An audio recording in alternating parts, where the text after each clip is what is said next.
This is VOCM Open Line. Call 709-273-5211 or 1-888-590-8626. The views and opinions of this program are not necessarily those of this station. The biggest conversation in Newfoundland and Labrador starts now. Here's VOCM Open Line host Paddy Daly. Well, all right, and good morning to you. Thank you very much for tuning into the program. It's Monday, November the 10th. This is Open Line. I'm your host, Paddy Daly. Beth Fagan sitting in the producer's chair. Today, you'll be speaking with Beth when you pick up the phone and give us a call to get in the queue and on the air. If you're in the St. John's metro region, the number to dial is 709-273-5211. Elsewhere, toll-free long distance, 1-888-590-VOCM, which is 86. 26, so let's check in on a couple of the big hockey tournaments that were concluded over this past weekend, starting with the World Under-17 Challenge, or the Under-17 World Challenge, I guess. So Team Canada Red, which had two players from this province, Ben Vitch and Quinn Norman, they win. They took on Canada White in the final, a 6-2 victory for Red. Ben Vitch actually potted one in the empty net. 6-2 victory. Congratulations to both. Great experience, and bring it back to the regiment. And in the Under-18 Women's Nationals, Team Atlantic with a great run. Beat Ontario Red in the semi-final, facing Quebec in the final, and came up short. 3-1 loss, but three skaters from this province were part of Team Atlantic. That's a pretty solid run for sure. All right, and you know I love sports. And I don't do a whole lot of sports betting. I get in a hockey pool, and that's really kind of about it. But sports is going to cannibalize itself, professional sports, and even, I guess, college sports when you talk about the NCAA, because of sports betting. So in the NCAA, there's been some 6 players arrested, been National Basketball Association players arrested. There's been a hockey player, Shane Pinto, of the Ottawa Senators, caught betting on sports, suspended for 6 months. It just goes on and on and on. And now 2 Cleveland Guardian pitchers have been indicted on some very, very serious charges. Conspiracy to commit wire fraud, conspiracy to influence sports betting by bribery, money laundering, conspiracy, and more. So these guys are multimillionaires, and it gets down into the what they call a proposition bet. So apparently they were tipping off the bookies or some gamblers to the pitch they were going to throw. And so consequently, bettors made somewhere around $400,000. One of the players, Ortiz, he's in custody. Manuel Clase, the other one, not in custody at this moment in time. But sports, pro sports, they did it to themselves. They put both feet under the covers with the betting groups, whether it be online betting and or big boards in Vegas or wherever the case may be. It's going to come back to haunt them. The worst case scenario is, remember when we were growing up, boxing was the big betting sport. I talk about the influence of outcomes and fights being rigged. It's not going to be long before even the most hearty sports fan is going to question the results of one game, one shot, one possession or another because of these endless stories. So I don't know what we do about it. And I was talking to Linda Swain in the newsroom about it this morning. She was wondering if I knew of a guest we could talk about the academics behind sports gambling. And in this country, it got completely out of hand when they legalized single-game betting. But anyway, it's not the biggest deal in the world, but it's just going to get worse insofar as the athletes involved and the different professional sports organizations. All right, more nasty weather coming overnight into tomorrow. And I'll leave it up to you to check out the weather forecast for where you live. But a couple of interesting notes on that front. You know, last week we were talking about the breakwater in Chapassi that is damaged once again. And now apparently there's an $8 million announcement to fund a new breakwater in Petty Harbour. Currently built to timber. Now they're going to use mason stone, is that what it's called? Anyway, one thing I do know is that we've got to build these breakwaters vastly different than in the past. Like just building with timber and putting a few 6x6 rounds or something behind it, thinking that's going to withstand the sea surge and the winds that we're experiencing recently and now more commonly, more frequently. So it's a solid investment for Petty Harbour. They've been looking for this money for a couple of decades for sure. Then when asked about it, Tom Osborne, Minister of Parliament for Cape Spear, said basically Petty Harbour got this injection of money because they've been looking for it for so long versus the folks at Trapassi who also need something desperately to protect their shoreline and their community. I mean, the wharf from Petty Harbour is a few storms away from being wiped out. So very good news, but building for it to last and withstand what we see, obviously the most important part of this conversation. And I get questions all the time about the MSC Baltic 3. Of course, ran aground Cedar Cove near Lark Harbour last February, or in February. So the questions were, I wonder what the status is of that vessel that's still aground, not going to be removed until the summer.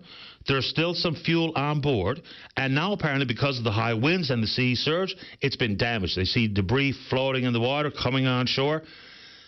You wonder if it will withstand the winter and the pending storms, whatever they might look like, how severe they may be.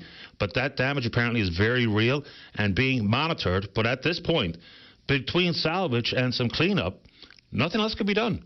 It's that time of year now where there will be no action on that until something devastating possibly happens into the future. But weather, a big part of the conversation, of course, and obviously. All right. And in the world of wind, so I'm not surprised to hear from some of the folks who have been looking at these onshore wind proposals and fighting back. And they've been very vocal in doing so. And now they're back in the news. They're talking about some of these long-standing organizations that are not speaking out about the onshore wind proposals. And they mention them specifically. Now, you're going to read the story, so it's not like I'm letting the cat out of the bag. So whether it be the Atlantic Salmon Federation or Hospitality Newfoundland and Labrador or other groups, and apparently the hospitality hasn't responded as of yet, apparently so, but inside those other aforementioned organizations is they don't really have a position on it, which is interesting because the concerns are obvious when we talk about environmental damage and or protection of wildlife, whether it be wildlife on the ground or in the air. That kind of gets lost in the shuffle. We do know that turbines pose a risk to birds. Of course they do. But one of the species at risk as well, potentially, and how devastatingly, I'm not sure, but it's bats.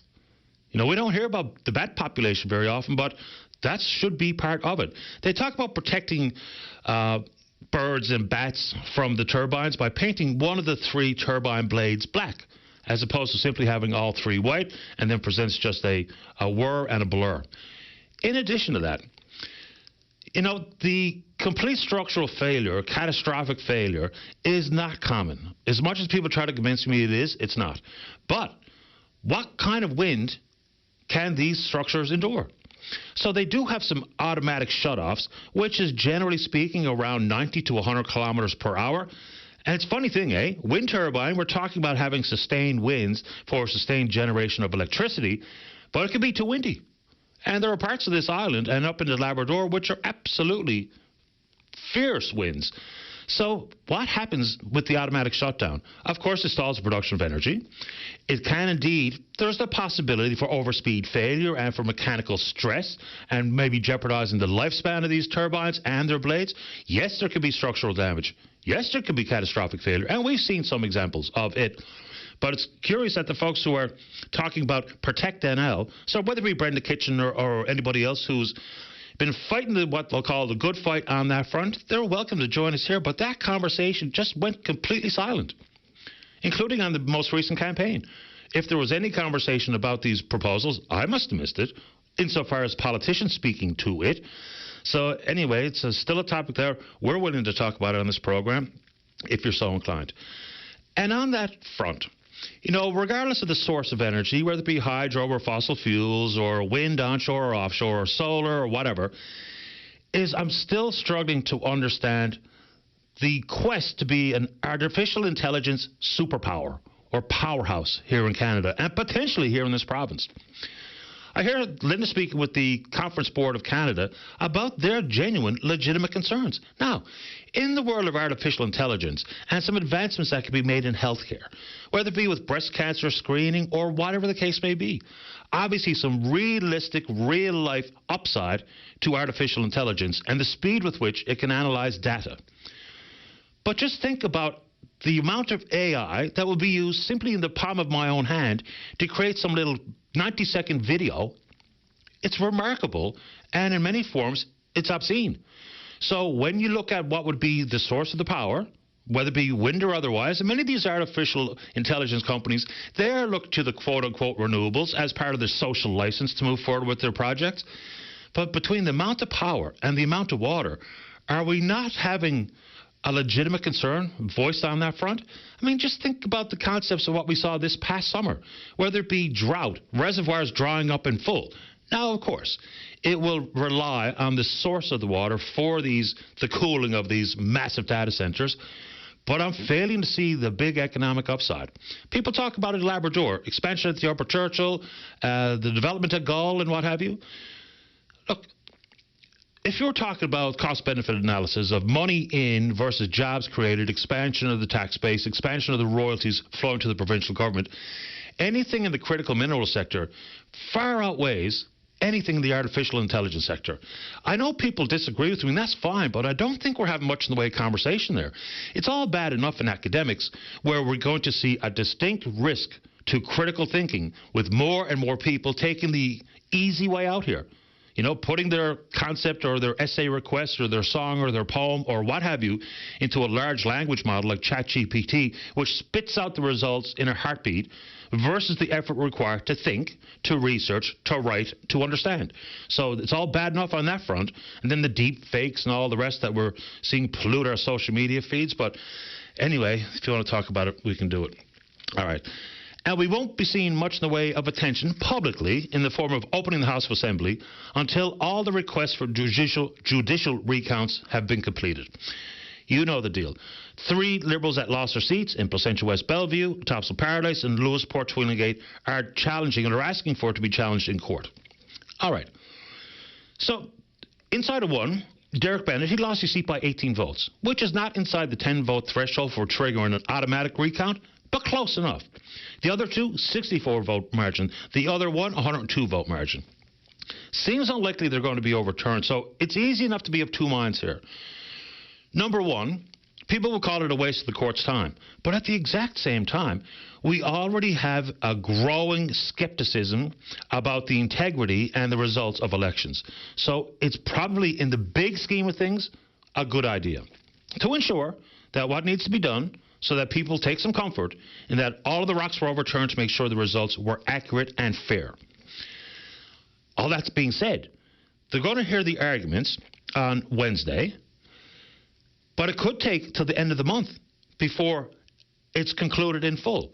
And even Justice Fowler himself says that's a very ambitious timeline. So between then and now, there will not be any formal action on the people's business because Premier Wakeham has said quite clearly, until all of this has been resolved and all members are sworn in and the results have been potentially adjudicated by a judge, then there will be no attention to what's going on inside the House of Assembly, which, again, easy to be of two minds. Protection of the integrity of the election versus getting down to brass tacks and going to work and see what we can do, because there's a lot to consider.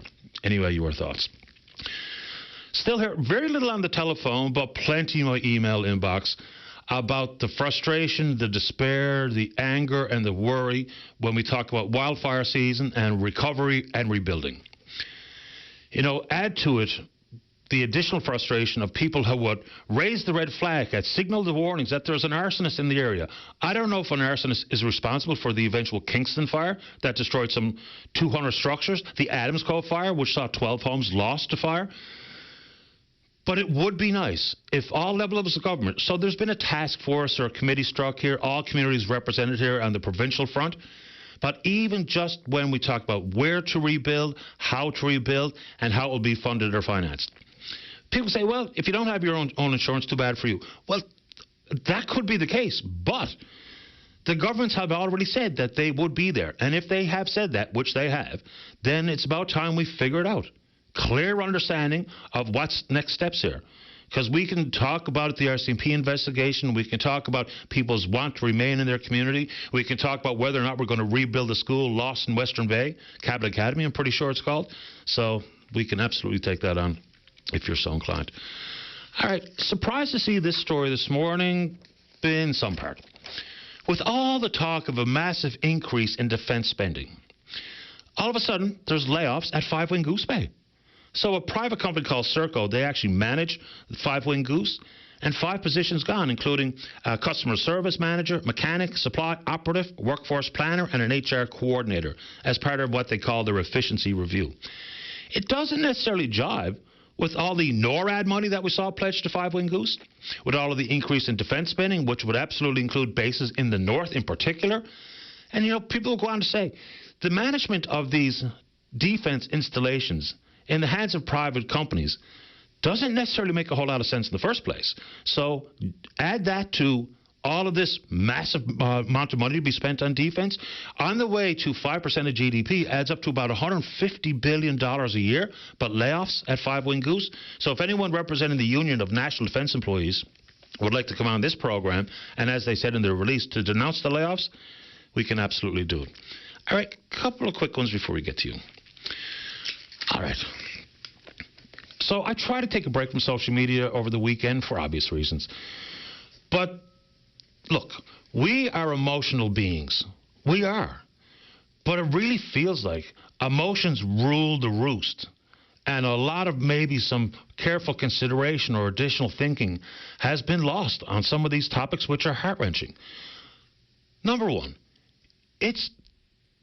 nobody is applauding when animals are being killed. Not for food, we're being killed. And in this case, ostriches in BC to stave off the spread of avian flu. So the Supreme Court of Canada refused to hear the case. Basically said that the Canadian Food Inspection Agency has the legal authority to deal with and follow through with their cull order. And again, I'm not applauding the death of these animals. Why would I? I'm not a psychopath. But inside this story also requires the acknowledgement of avian flu has been extremely dangerous to the bird population. There's been hundreds of millions of birds culled in North America over the last couple of years. But these 300 ostriches has really taken on a life of its own, poorly worded, has really taken the conversation in a really wild emotional direction. I think it's also important to note some of the actual factors here. The owners were simply not following the rules of reporting. The compliance issues were not being adhered to. The avian flu can be dangerous. And they talk about, what about the antibodies? What about the antibodies? It's been poorly handled, poorly executed, and maybe, just maybe, some of these ostriches could have been brought in for further scientific research about whether or not there were any actual unique antibodies in place. But then they talk about, why not just create a testing regime that could protect these ostriches in the future? I mean, if you hear from virologists who talk about the fact that you can see the shedding on the ground, which might not be detected in a test, you would have to test repeatedly and frequently in different parts of the body where the virus can be hidden. So, look, again, no one's applauding the death of an ostrich, let alone 300. But we've got to at some point, somehow, just keep emotions in check a little bit and look at the past history on the farm. The fact they weren't reporting, non-compliance issues. So these are parts of the conversation, I think, right? So for some, maybe not. A couple of more quick ones before we get to you. And this story is something else, too. It's Chris D'Entremont, Nova Scotia Member of Parliament, crossed the floor from the Conservative Party of Canada to the Liberals. Mr. D'Entremont was on TV over the weekend on one of the political shows, talking about the fact that he alleges, I wasn't there, I don't know what happened, is that Andrew Scheer and Party Whip Chris Workington, what he says, barged into his office, berated him, and yelled at him about how much of a snake he was. All right. So, again, I wasn't there. And then Matt Genereux, another Conservative member, has resigned his seat. So a couple of things.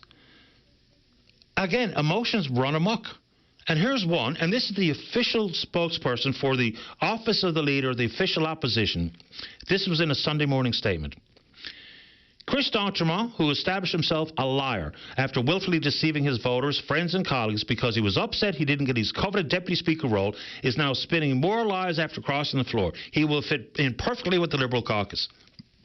Regardless of what you think of Mr. D'Entremont, or the fact that politicians can't cross the floor, can we just be a little less juvenile in talking about these things? And then, reading further, and again, I betrayed myself, and voters that put their X alongside Mr. D'Entremont because he was running for the Conservatives, I'm sure they feel like they've been misled, willfully or otherwise. But then, inside the media, doom media scrolling, was things like, look, it's the path potentially to the Liberals to form a majority. Possibly. But people saying, I didn't vote for a majority. Technically, you're 100% right. Why? Because it's not a thing. We don't get to vote for minorities or vote for majorities. And unless you have one of the official leaders running in your voting, in your riding, you don't vote for Prime Minister either. So, again, you didn't vote for majority? No, because it's not an actual thing here. And the last one. If we actually changed the voting system from first past the post to some sort of proportional representation, some hybrid, it's very likely into the future we would never, ever see another majority government. Minority parliaments are something we're going to have to get used to, especially if we change the way that we consider the winners. 50% plus one, first past the post. If that goes away, so does majority governments. Oh, tomorrow's a Remembrance Day, and we don't have a show. But happy to talk about any of those related matters here on the program. Fascinating story that the remains of 4 more Newfoundland and Labrador soldiers have been identified in Europe. No real details as to exactly where or some of those surrounding stories, but we're happy to talk about it and talk about the service. And hopefully the weather doesn't interrupt from any of these Remembrance Day ceremonies tomorrow. When you think about it, people will talk about change of the course of the province. And, talk about the 30,000 person exodus on the heels of the cod moratorium being announced. But I think it's fair to say the course of the province was forever changed, even with things like the first day of the Battle of the Somme at Beaumont-Hamel. Some 700 young men lost that day. Communities devastated insofar as the young adult population goes, of men. So anything in that arena, we can absolutely talk about it, and we should. We won't have the luxury of talking about it tomorrow live on the show because we don't have a show tomorrow. So let's please do indeed offer some reflection this morning if you're so inclined. All right, how are we doing on the telephone there, Beth Fagan? Oh, promise this last one. On this date, 56 years ago, Sesame Street first aired on 180 PBS public television stations, of course using Jim Henson's puppets. Learn how to teach, letters, numbers, colors. It was designed to help the less advantaged children prepare for school. It dealt with a lot of real-life issues, though, as well, talking about kids in foster care, children with autism, homelessness in families, hunger. There was even a character that was HIV positive. All in the hopes of teaching compassion and tolerance for diversity. Boy, oh boy, do we ever need a bit more of that.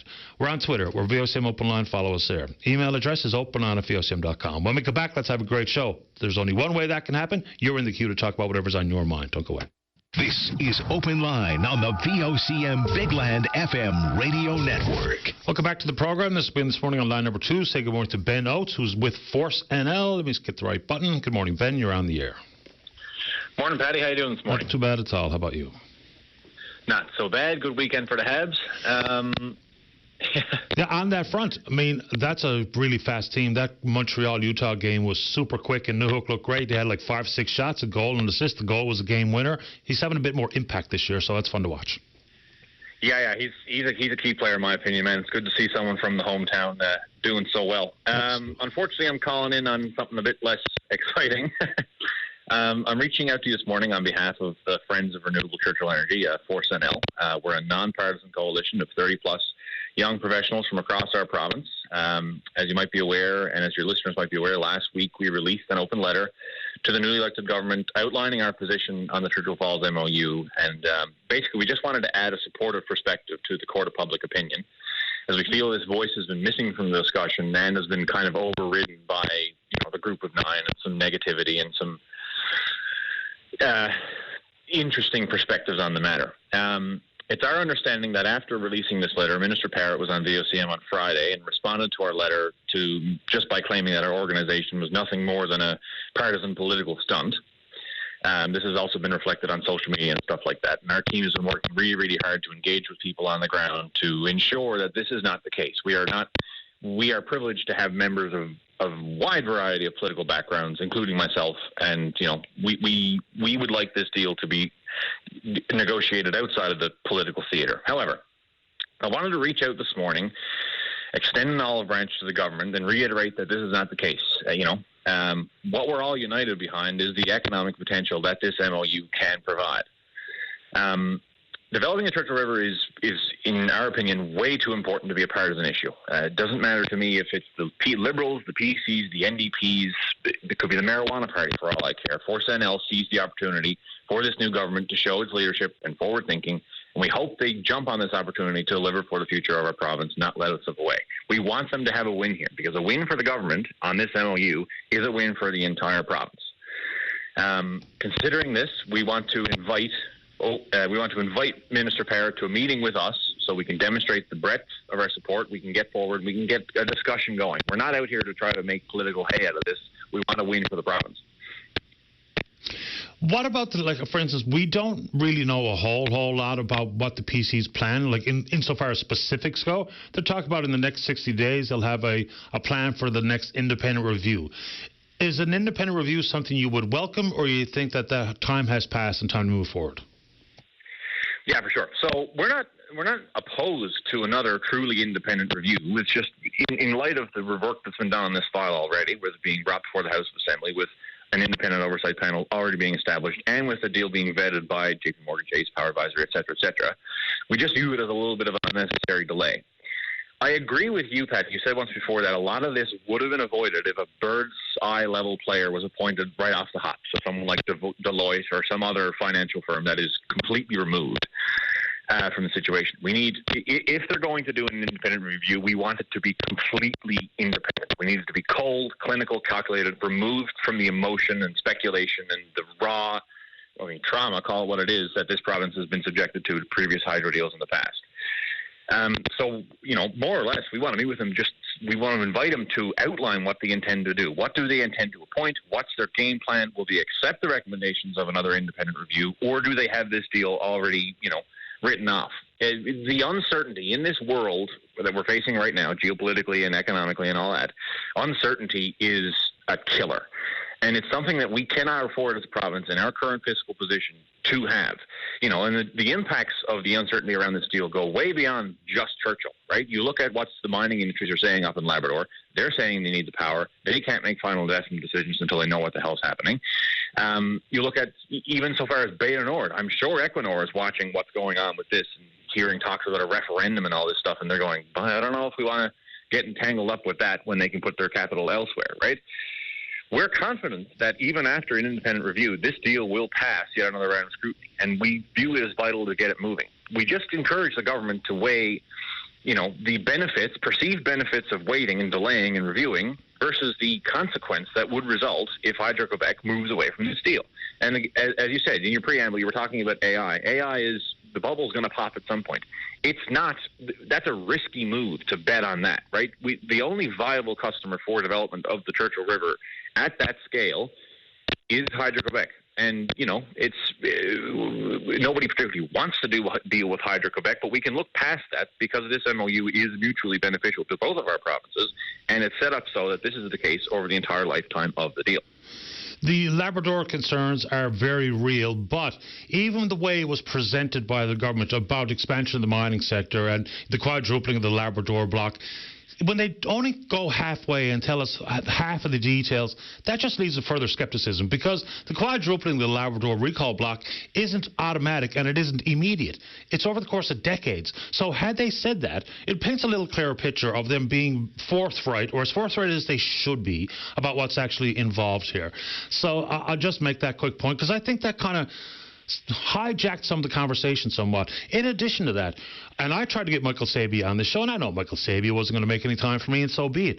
But when he says replacement cost compared to what this deal represents, is the replacement cost 12 to 14 cents, somewhere in that neighborhood. But we still don't know what he means. We don't know if that includes brand new development. We don't know if it means small nuclear. We don't know if it means expansion on the Romaine. We don't know anything about it. So if we had to address those two things, it probably would bring a little bit more clarity to the conversation, because they're two pretty key components here. We could talk about the average $1 billion a year and the term of the contract and all the rest of it and the authority at go, but to not know what Michael Sabia meant specifically about replacement cost has really been something that people have hung their hat on, and understandably so.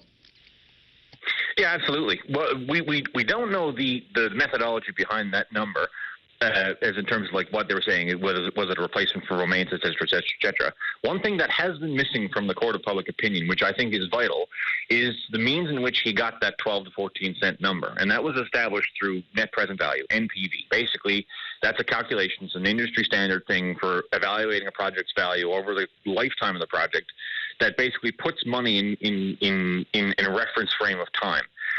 My understanding, looking at the math that was done and some of the background on it, is that number given was what the value would be in 2041 when they have to go to replace that asset. So if you back calculate that 12 to 14 cent number back to 2024 numbers, you actually get the 5.9 cents. It's more closer to that. So that's something that's missing from the court of public opinion, is because the 12 to 14 cent number, it certainly looks like Quebec's just pulling the wool over our eyes once again.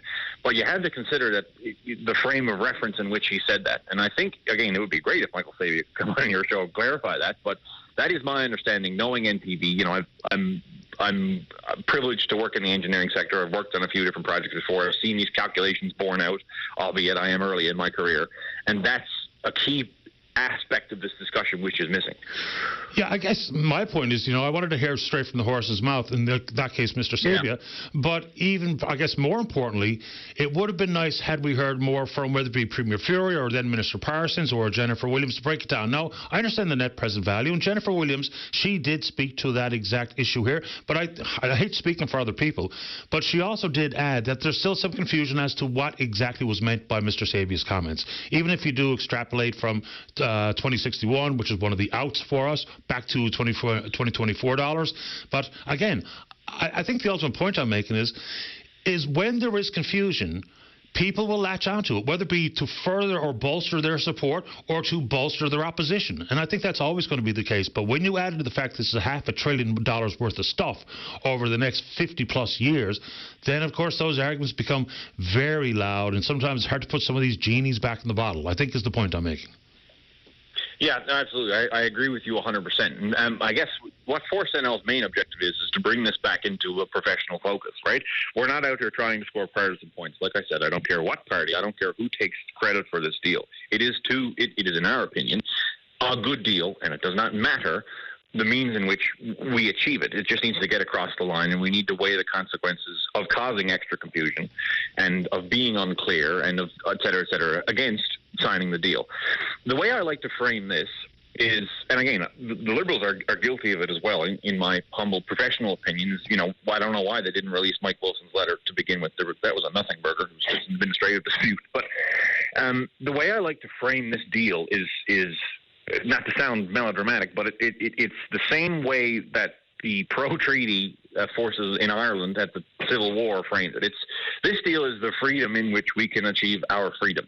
It is not the end of the story of Newfoundland and Labrador's commercial development, industrial development.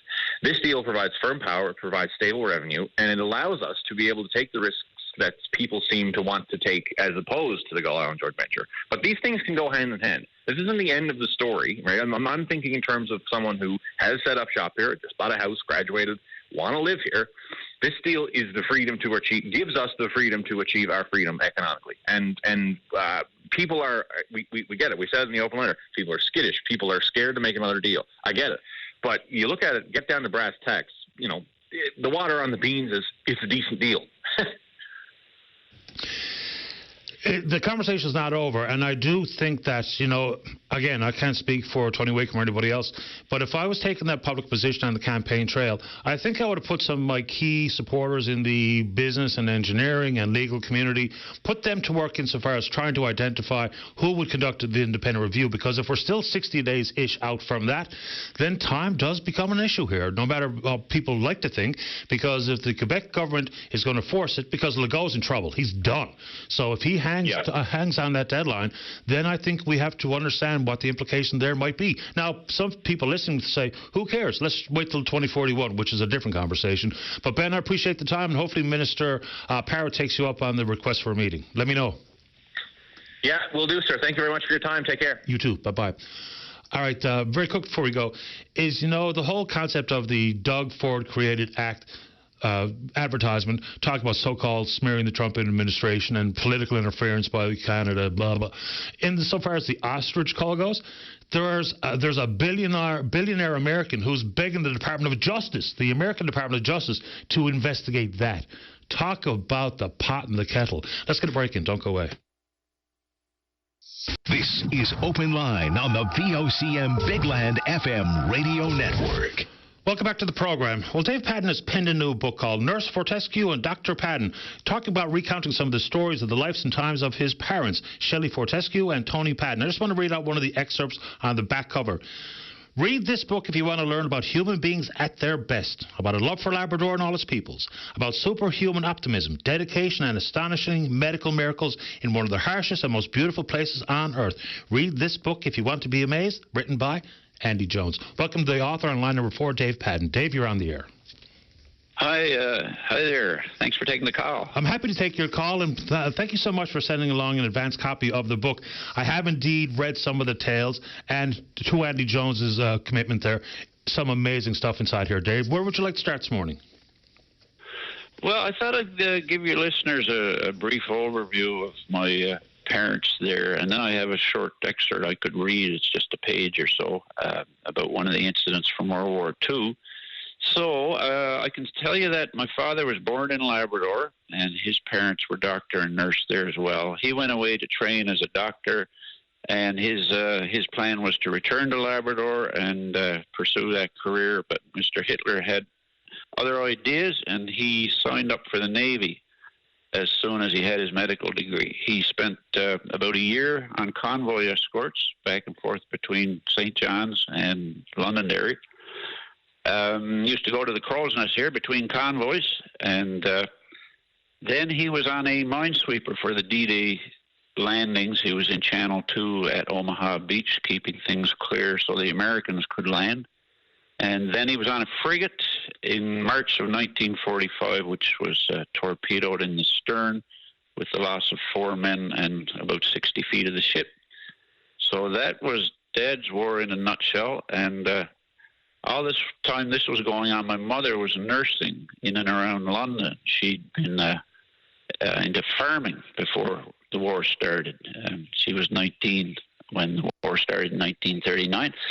And I've heard, she told me stories about plowing fields with Percheron draft horses, which hard to imagine. But anyway, when the war started, she signed up as a nurse. She nursed all through the Blitz and all through World War II. Hospitals she worked in were hit by bombs on 2 occasions. The first one demolished the outpatients and X-ray departments of a London hospital where she was working. The second one was a near miss, and I guess if it had been much nearer, I probably wouldn't be doing this interview with you right now. It was a V-1 flying bomb, which came down very close to the hospital she was working in, and I could just read you that incident if you'd like me to. Please do. Go ahead, Dave. Okay. So your listeners, some of them will know that a V-1, the V-1s were the world's first cruise missiles. There's 1,000 pounds of high explosives. And this is what happened. We were hit by a V-1. They were the flying bombs that came across. They came in a steady stream heading for London, and we were right in the flight path. They were overhead above Banstead. They had a name for it. Bomb Alley, I think it was. They came over continuously, and they were frightening things. I think they were the most frightening things that we had to put up with during the war, the V-1s. They made a horrible sound, a sort of a grinding sound as they came. They weren't manned, of course. They were just flying bombs. The noise would stop, and there would be dead silence. If it stopped right above you, you knew it was coming down. They didn't come down directly. However, most of them went over. We had German prisoners there, wounded. They didn't like their V-1s at all. They would make a great fuss and say, "Was ist das?" They were quite indignant, as a matter of fact. We told them that it was their Führer's secret weapon. They didn't think much of that. They wanted to go somewhere safe. But of course, we told them they were staying right there where they were with the rest of us. After 3 weeks, we did get hit. It was a very old hospital, what they called an insane asylum in the old days. It was a vast place. We had a hit, and it did a great deal of damage. I was on night duty. Very curious things happened during air raids. Each ward, which had about 80 beds in it, at the end it had a kitchen where you were supposed to make hot tea and so forth for the patients. And around the end of that was a blast wall. There was a sort of a brick wall around part of it, which was supposed to be bomb protection. We were told that if we thought we were going to be hit, we should go into the ward and get under one of the beds. I suppose it might offer some sort of protection. I had one Red Cross nurse with me, and my ward was almost empty, fortunately, because it was the night between convoys. We had about 8 patients in there. So we got under the beds. It wasn't a direct hit, but it was very close. I think maybe the next ward or 2 were hit. But I just remember the noise of the thing coming down. I suppose I was knocked out, because I remember looking up, and there was the sky and the stars and all the smoke. It wasn't smoke. It was the remains of the roof. Everything looked shattered and so forth. But I was fine. I was all right. I called to my Red Cross nurse, but she didn't answer. I don't know where she was then. The next thing I knew was one of the night sisters. The sisters, of course, were just like gods to us. You didn't speak to a sister unless she spoke to you. She was standing beside me when I crawled out. She was immaculate. She had a starched apron on. She had a huge cap with a little bow under the chin, and she just said, get up, nurse. I got up, and she said, is your kitchen intact? I said, I don't know, sister. She said, go and look and put your kettles on because heavy rescue will be here immediately. She didn't say, go and look at your patient or where is your Red Cross nurse? Just put your kettles on, which I did. I wasn't hurt at all. My Red Cross nurse was alive, but she was very badly injured. She was right down the end of an 80-bed ward. I only had those few patients in, and only one man was killed. We were very lucky. That was the V1. So there's an account of a very near miss, which would have been in about 1944. It's a fascinating tale, and certainly this is an incredible book that I very much look forward to reading some more of it. Dave, I wish we had more time, but folks, do yourself a favor. Follow the words of Andy Jones, Holly Hogan, Marnie Parsons, and others who have had a chance to peruse Nurse Fortescue and Dr. Padden. Thank you for your time this morning, Dave. Good luck with the book. Okay, thank you much for the opportunity, Paddy. Pleasure. Bye-bye. Bye-bye. All right, that's a great story. Let's get a break in. Don't go away. This is Open Line on the VOCM Big Land FM radio network. Welcome back to the show. Let's go to line number 5. Good morning, Walter. You're on the air. Good morning. How are you today? I'm doing well. Walter, how about you? Not too bad as of today. I got a huge compliment. I want to send out 50 dozen loads to the doctors, staff, people who pick me up. I died for this. I'm sorry, say that again? I died on Friday, and they brought me back. What was going on, Walter? What was your health issue? Well, I had 2 strokes about 5 or 6 months ago. Okay. And I was at work Friday, and I felt really weird. So it was warm, so I went out for a second to get a bit of air, and I dropped no pulse. And they called the ambulance, and the ambulance got there. I think I was at like 12 beats a minute. No blood pressure, or anything like that. Right? So they were able to resuscitate you. Do you need any further procedures on your heart or anything like that? So what's next? Well, Dr. NTV, Dr. Sean Connors, stuck a pacemaker on me on Friday. So I'm getting used to my new pacemaker, and I can feel it when it kicks in. Right? But that's okay.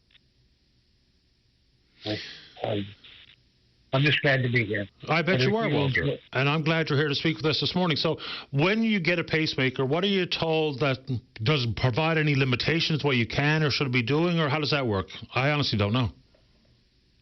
And that's a great question. I never asked that, but because it didn't come to my mind. But he never said I wasn't allowed to do anything. I can't see going out and playing ball hockey right now, but that's okay. Told me not a whole lot. He just said I got to see him in 90 days for a grease and oil checkup. He said, and in 10 years he'll change the battery. Yeah, I mean, I understand the mechanics of how a pacemaker works. I was asking, I know you understood what I was saying, about what physical restrictions they might have told you to adjust your lifestyle while you get used to having a pacemaker. But excellent news, obviously, Walter, that you're here and able to join us this morning. Oh, I agree. So again, a huge thank you for Far South A at the Health Smiles. Great people. And some people at work, Lee, thank you. I appreciate what you did. I'm just glad to be here. And we appreciate your time, Walter. You're always welcome. Okay, have a great day. Very same to you. Bye-bye. I mean, some of the marvels of modern medicine. And Tom and PJ, you stay right there. We won't just squeeze you up against the news. We'll get you after the newscast. And I guess part of it is I've never been so sick of anything maybe as the COVID vaccine. But there's a story in the news, and I'll leave these conversations between you and your doctor as to what you think you should or could do or consider regarding this season's influenza.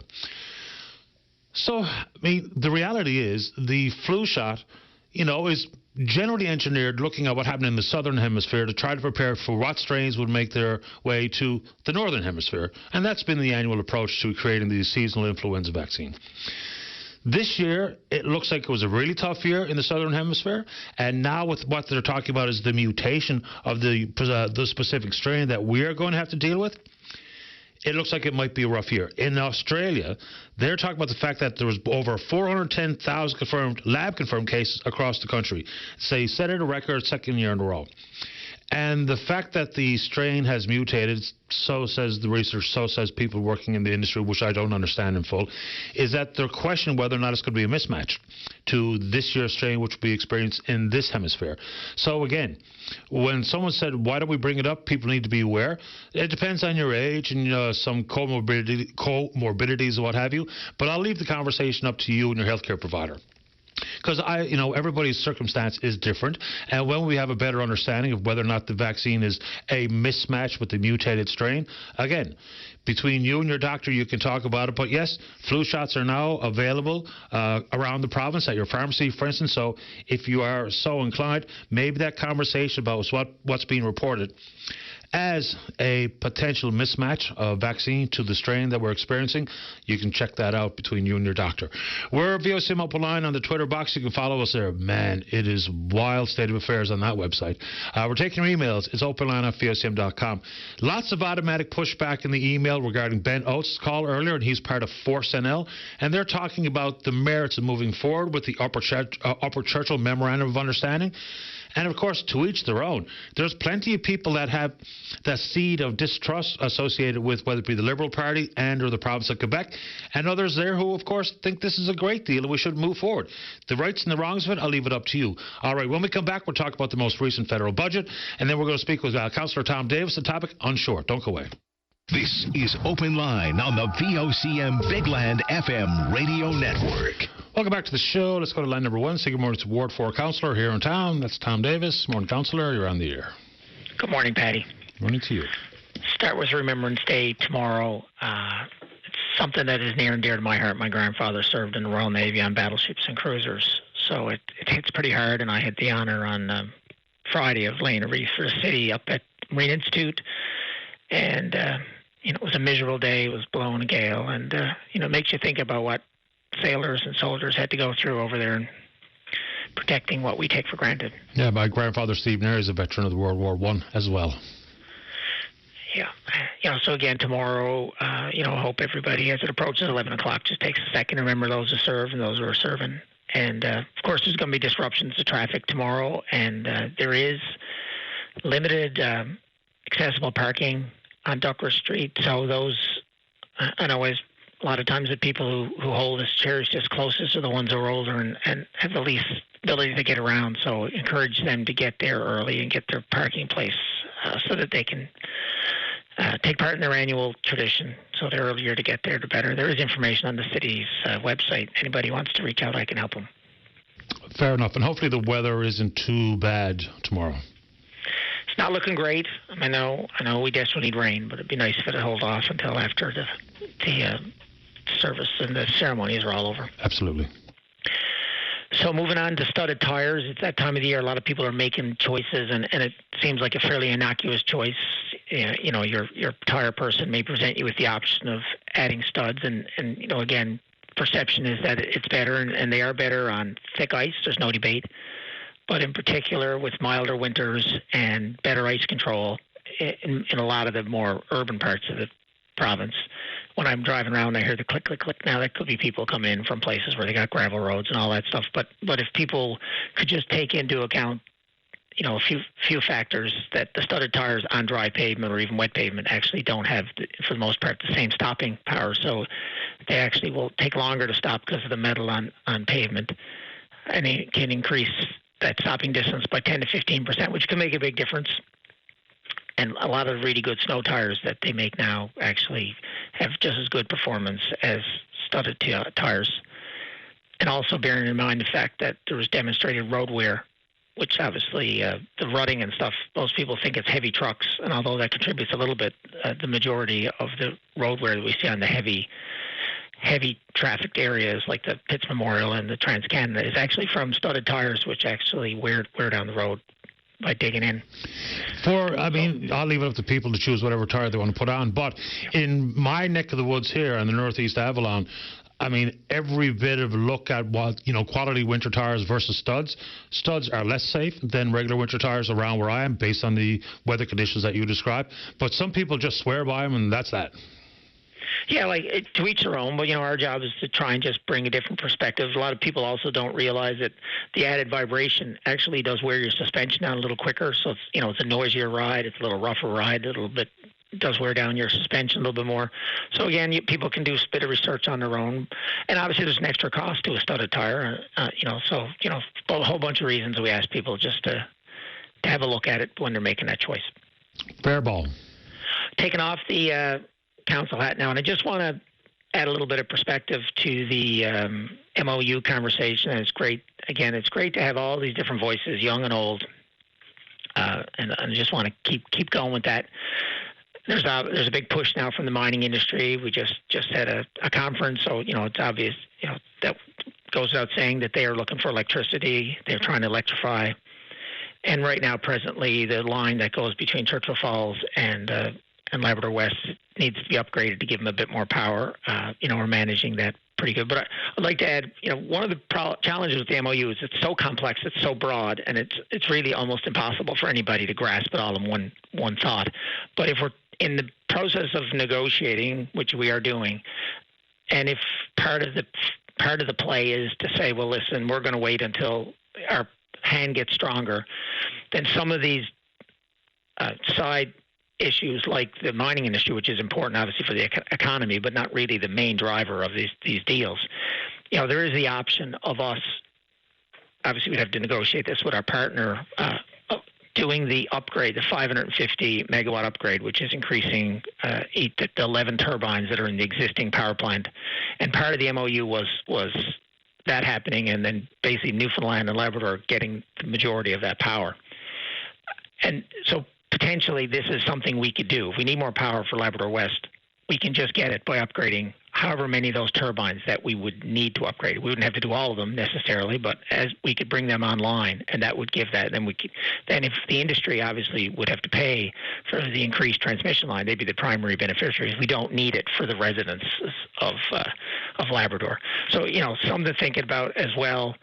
Potentially, if you increase that transmission line capacity, then surplus power from Muskrat Falls, which already there's a connection between Muskrat Falls and Churchill Falls, could also then flow along that power line. There is the option for us to develop Labrador without having to do Gull Island or having to put in the second power plant on the Well, it's not entirely up to us and us alone about expansion at the Upper Churchill. That's not available. Muskrat, there is no excess power for Muskrat. Newfoundland Labrador Hydro is looking around to expand the supply by 150 megawatts. Every bit of excess power at Muskrat at this moment in time is going to Nova Scotia, as per the contractual arrangement on the Maritime Link, in and around 20-21% of the power there.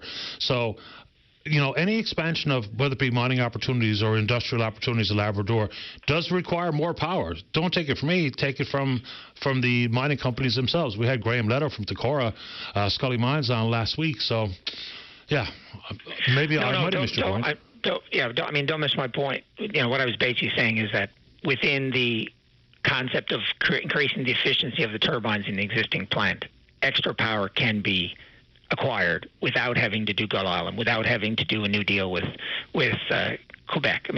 That is something that can be negotiated separately. It's something that the federal government as a nation building project could be involved in if we were to walk away from the full scope of the MOU. Another thing to bear in mind too is with registration at CNA down by over 6%. There is a lot of this the job call for jobs.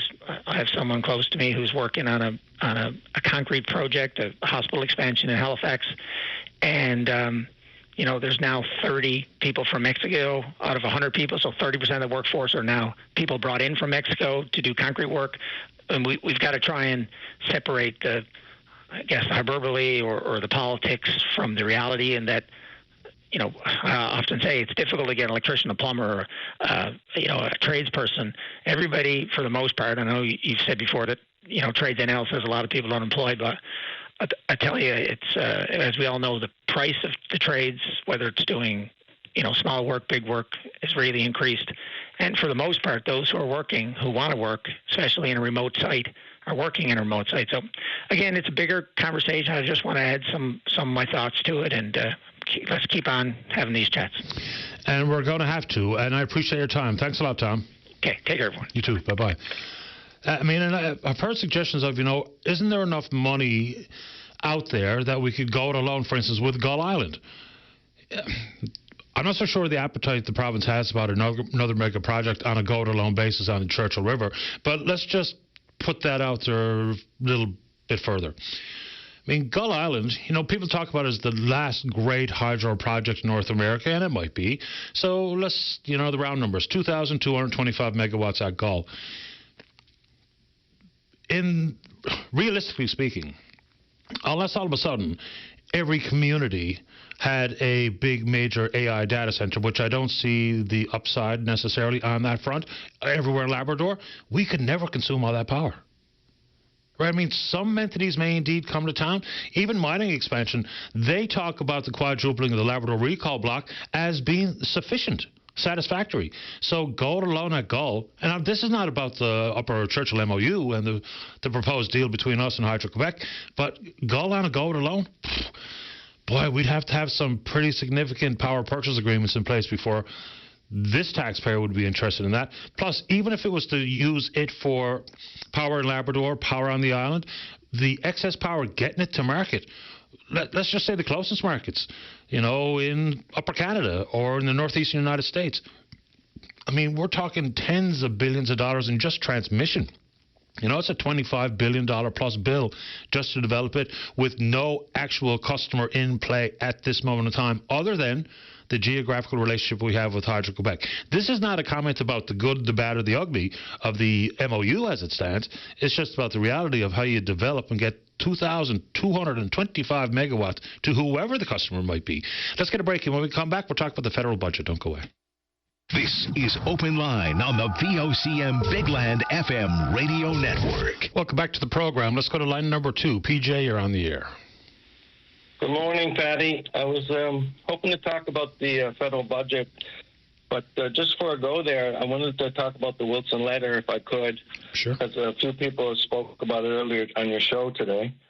And it's been out now for a couple of weeks, and now that it's fully readable, the Liberals want you to think, the provincial Liberals want you to think that there's nothing there, but, it goes to the question, why was it all redacted? Why did they go through a whole campaign and not release the letter if there was nothing there? And the same with your earlier caller from this Newfoundland Force. He wants you to believe there's nothing in the letter. But I think when you look at the letter now, there is interesting parts there. It appears to me, at least, that there was interference by the clerk of the Executive Council, who was the head of the public service in Newfoundland, the head person, and didn't want the panel to dwell into how the principles came about that were in the MOU as is right now. So I don't know which clerk it was, because the clerks changed. Premier Fury changed that early May, so I don't know which one it was that was giving the direction to the panel. I guess the bottom line question gets to be now, after 2 weeks, is Mr. Wakeham going to disband this panel, or is he going to allow it to carry on? Because I don't believe their independence is independent at all. To be honest with you, after speaking with Mike Wilson on this show and calling for the unredacted version to be publicly released and then reading that version of the letter, there's nothing really earth-shattering in there to me. Like, it does beg the question, why was it redacted so heavily in the first place? Because even if we talked about Mr. Wilson's reference to the lack of impartiality and no longer free to do the work as he understood the mandate, there was some bit further detailed explanation of what he meant, but nothing really earth-shattering. I don't even know why the government played silly games with the heavily redacted version they released in the first place. Well, I think when you boil it down, it's because the clerk. I mean, if you looked at two of the versions of the letter, I don't have access to the first version right now, but I believe you'll find that they were concerned that it shows interference into the panel's, activities. There's principles within the MOU that need to be investigated. For sure. The Liberals want you to think, it's the best thing since sliced bread. But the bottom line is there's lots of open-ended questions in that MOU. For example, whether Churchill Falls number 2 generating station is really necessary, whether Newfoundland should be responsible for 100% of the cost of the transmission lines over to the Quebec border, the debt financing, the fact that Quebec has full veto rights on everything. There's lots of principles in that MOU that need to be investigated. And the Wilson, at least he had the backbone to say, well, it needs to be investigated.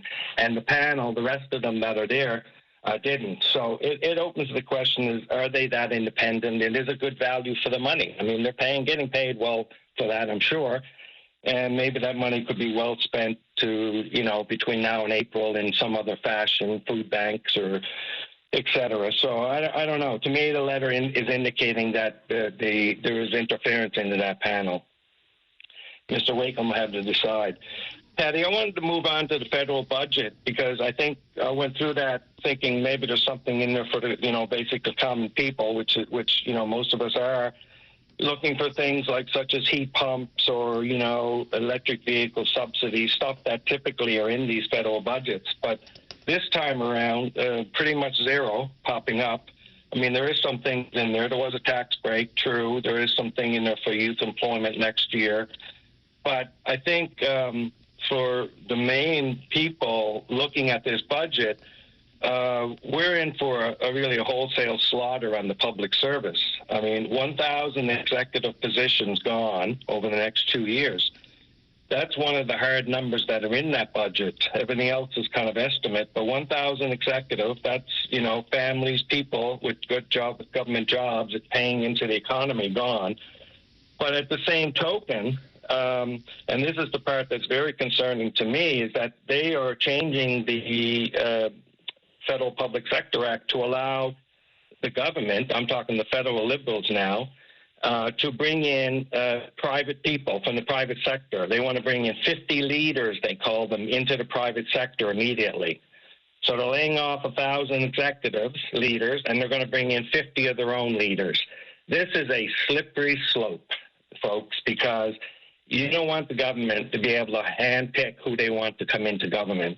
Leave that job to the Public Service Commission, because this is reminiscent of what Donald Trump is doing down there. He's bringing whoever he wants into the government to do whatever he wants them to do.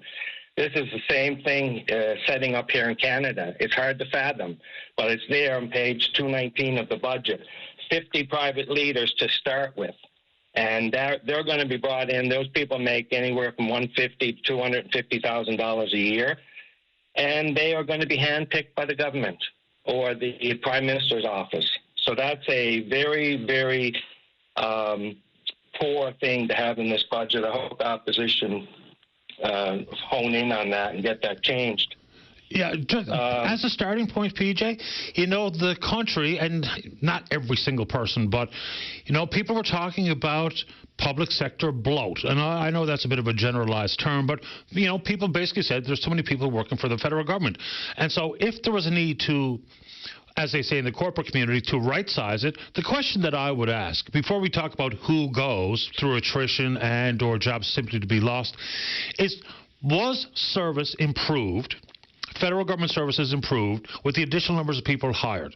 And I think if we're being honest, the answer is no.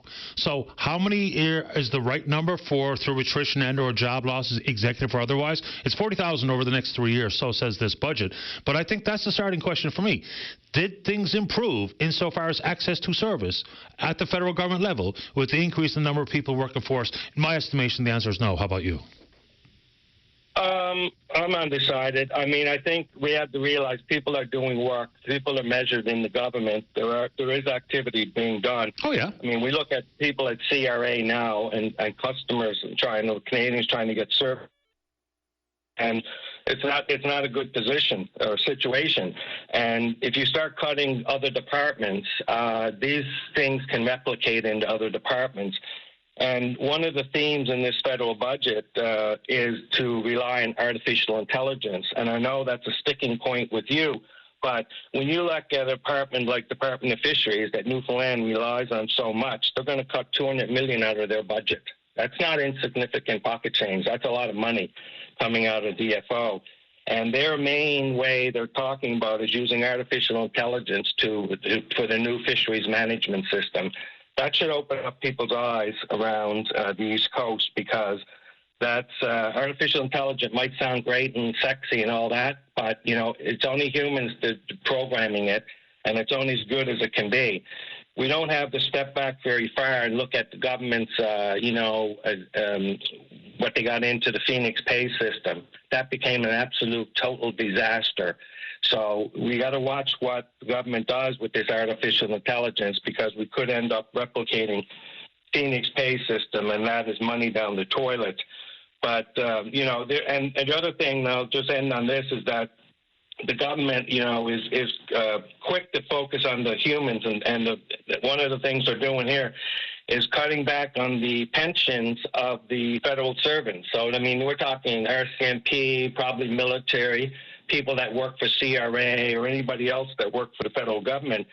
And the formula that they used to use for that is, based on the consumer price index. But now with this federal budget, they don't like that anymore. They're going to try to fix that a certain amount. And they're going to supposedly save, or really not give out to those workers, former workers, up to like $1 billion a year. So that's a significant cutback that they're sliding in there, that I hope the unions and the general public is aware of, because if my understanding is correct, they use the same formula to calculate our Canada pension plan, which, a lot of people get. So if that is that could be a slippery slope as well, Patty. That's not my understanding, though. I don't think there's any removal of funds, pension or otherwise, for members of the military and or the RCMP. In fact, there's financial incentives on both fronts, because they're talking about hiring another. What? No, I was going to say is that they're reviewing the calculation for the indexation, right? Which is the annual indexation, and they use that same formula, to my understanding, is used for the general public who get the Canadian CPP.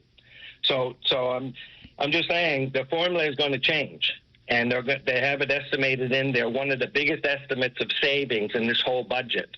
$4 billion over 4 years. That's $1 billion a year, and it's in there within the budget. And at the exact same time, it's also a budget in excess of $500 billion with a deficit of $78.3 billion. And you and I know this to be true. There's no pleasing everyone when it comes to budgets. People will look at the deficit, others will look at cuts, and whether or not this hits the happy medium or the compromise required, I don't know. I'll leave that up to other people's opinions. But as usual, I appreciate your time and your contribution, PJ. Thanks for calling. All right. Thanks a lot. You're welcome. Bye-bye. All right, let's get into break. When we come back, we're going to try to help promote a fundraising entertainment soiree this evening. We stand on guard once more. Of course, it's a concert taking place at the Jag Soundhouse. Star-studded lineup, including the host, Tabitha Doyle. She's in the queue to talk about what's going on. Of course, it will be broadcast. If you don't have a ticket, it's sold out. Tout suite. So it will be broadcast live here on VOCM at Big Land from 7:30 to 9:30 this evening. We'll hear more about the show and what Tabitha Doyle is up to right after this. Don't go away. This is Open Line on the VOCM Big Land FM radio network. Welcome back to the program. Let's go to line number 4 and say good morning to this evening's host of We Stand on Guard Once More, fundraiser in conjunction with the Salvation Army. All funds raised go to the Wildlife Relief Fund. Line number 4 is our good friend, singer, songwriter, radio host, Davina Doyle. Hi, Dav. You're on the air. Hello, my friend. How are you? Thank you so much for having me. Happy to have you on. I'm doing great. How about you? I'm great. Listen, I told a bunch of people yesterday that I was coming on your show this morning, and everybody was very, very excited about this. It's been too long. Well, welcome back to the program, and it just popped in my head. Tell Dav you loved her in Shay. Oh, my God. Thank you so much. Thank you. Great stuff. It's super to have you on the program. And one thing I will start by saying, so you don't have to say, when there is a need for the community to come together and for people to put their talents on stage and put forward the effort to raise some money for various causes, you can count on the music community. And every member of the musical community should be very proud of that fact, because it happens every single time. Absolutely, Patty. I'm so glad you brought that up. It's like something, because it happens so often, I think people kind of get used to it. But it really is a big sacrifice on the, part of musicians that they do willingly over and over and over again. And again, Chris Andrews from Shanneyganock has once again spearheaded this, as he has in the past. So, it's really a beautiful showing of support. Yeah, the most recent, of course, is the post-Fiona recovery out on the southwest coast, where Chris got involved right away and, of course, made a huge difference to recovery efforts there. Yeah. Just speak to what we went through this summer, given the fact we needed to establish the Wildfire Recovery Relief Fund, because it had a huge impact, not even just for folks who were in and amongst the areas consumed by fire and their homes lost by fire, but it had a real mental toll on people in the province, I would suggest. Absolutely, because, there is this thing when you watch something happening on television in other parts of the world, you think, oh, this can't happen here. And this was something that ignited so quickly here, and reality became, crystal clear in such a short amount of time. It was alarming. There wasn't a lot of time for people to react, and it was literally all-consuming, whether you were, as you said, directly involved or not. It was just, everybody, anywhere I travel in the world, I'll hear an accent and I'll say to someone across the room, I'm sorry, are you from Newfoundland? We are connected all around the world because we are, as a province, the people in Newfoundland and Labrador have a connection. So when people were in need, people immediately jumped in, and that's exactly what's happening here tonight. Now, of course, as you said, all the tickets are sold out, but this really is an effort to get people to watch the show live. You can listen to it on VOCM, and CBC. You can watch it on CBC and TV. You will not be able to escape the show tonight. There's going to be numbers on the screen. You will be able to donate, whether it's $5 or $10, or if you've got $250, you want to donate, then do that too. We really are looking for this last push of donations to help the people who have been affected by the fires. The money is important. Of course it is. But I think you're also going to hear a lot of personal messages from performers, including you tonight, directed to folks impacted by the wildfires. And, we lean in on the North Shore because that was the most devastating. But there were plenty of fires in different parts of the province. Before you get a chance to do it on stage tonight, what about a personal message to those impacted directly by the fires? Oh, my gosh.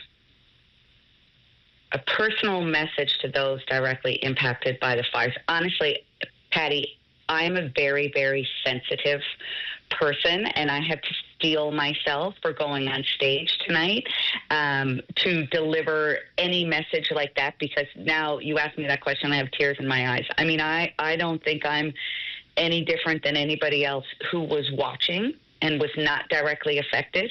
And the fear I felt for those people, the empathy, the love, and the desire to help. I think that's across the board of personal sentiments that people have, certainly including myself. It's devastating, it's shocking, it's very scary, and I am glad, however, that you live in this province where there is such a wellspring of support from people. Sorry to put you on the spot, but because I've thought about that myself here, because, during the wildfire season, I'd, try to take a deep breath and think about it and talk about it on the show. And, we talk about home, we talk about structures lost, but that's somebody's home. We talk about schools lost, and that's more than just the bricks and mortar of academia. We talk about the families who are displaced and they're not knowing, and that anxiety must be absolutely overwhelming. So that's kind of where my head was. So if you had to ask me the same question a few minutes ago, I'm not so sure what I would have said, because it was the full gamut of emotions. Well, it's like I was like you were when it was happening on radio, talking about it. And, obviously, my gig is on CBC Music talking about music, but I don't just talk about music. I talk about communities. I talk about, real people. And when I would go to speak about it, I would really choke up, and I'd have to really, take the next 3.5 minutes of the next song if I was going to speak about it to kind of catch my breath again. When something like this hits so close to home, you can't help but feel affected by it. No question. Let's wet the whistle of the listeners and the viewers, maybe for CBC or NTB tonight, of course, VOCM, Big Land FMs, who don't have a ticket but want to tune in. Who's going to perform? What can we anticipate? Well, Buddy West the Same and the Other Fellers, which is very exciting. Of course, Shanniganuk with Chris Andrews, the Ennis Sisters, Bud Davidge, Celtic Connection. It is going to be, honestly, it's going to be 2 hours of back-to-back, bang, bang, bang, highest entertainment, this province has to offer. I only wish, Patty, coming on here on Open Line with you, that we could talk about something that we disagree about, because I think that would be really, really fun. I'm always up for that. I'm kind of built for it these days. Well, I know. That's what's like, gosh, we have no opposing views about this interview that we're about to do today. And next time, Patty, next time. Next time, for sure. I believe the Fables are getting back together tonight, too? Absolutely. So, absolutely. Yet another reason to tune in. Before I let you go... And tune in right at the top, because the Fables are kicking off the show. Wicked. Love Don't Glenn. miss it. So, a side note, tomorrow is Remembrance Day, and I know you've done some work in that arena. If I'm not mistaken, you were in Kabul in Afghanistan to sing to the troops. I think it was part of Rick Mercer's special, if I'm not mistaken. So, obviously, wartime tunes and music that soothe the savage beast, and what music has meant to the veterans and for people at home during wartime. It's interesting that we can have a lot of reflection on war, and not just what happened in the trenches, what happened in the skies, what happened on the ocean, but the role that music played. I actually had the wonderful opportunity to go to Afghanistan twice with Rick Mercer, and I met the most incredible people on the face of the earth there who are serving. I also, when I went to Beaumont Hamel, I thought about my grandmother's uncle who passed away. I met people in Afghanistan who, just after we left, were killed. There's so much sacrifice that, has got us to where we are today. And what a beautiful moment every year to remember those people and to usher in good luck to those people who are serving in the military today, because, as we know, we don't know what tomorrow brings. No, we do not. Dav, it's always a pleasure to speak with you. Look forward to seeing you around again soon. Break a leg tonight. Thank you, my friend. You're welcome, Dav. Take care. Bye. Bye-bye. Thanks. Singer-songwriter, radio host. She does mornings on CBC Radio or CBC Music. And, of course, hosting We Stand on Guard once more this evening. Let's get a break in. When we come back, we're going to continue to talk about Remembrance Day. The past president of the Legion is David Flanagan. He's next, then you. This is Open Line on the VOCM Big Land FM radio network. Welcome back to the show. Let us go. Line number one, saying we're the past president of the Royal Canadian Legion. That's David Flanagan. Good morning, David. You're on the air. Good morning, Patty. Good morning to you. Thank you for taking my call. Happy to do it. Yes. I for several reasons, I want to call in this morning. One especially is about the debate that's on the go with regards to wearing a poppy. The judges have made a decision that because of judicial reasons or whatever, they're not going to wear a poppy, or there might be a rule made, whatever. I just want to remind everybody that our soldiers they died overseas so we could wear a poppy.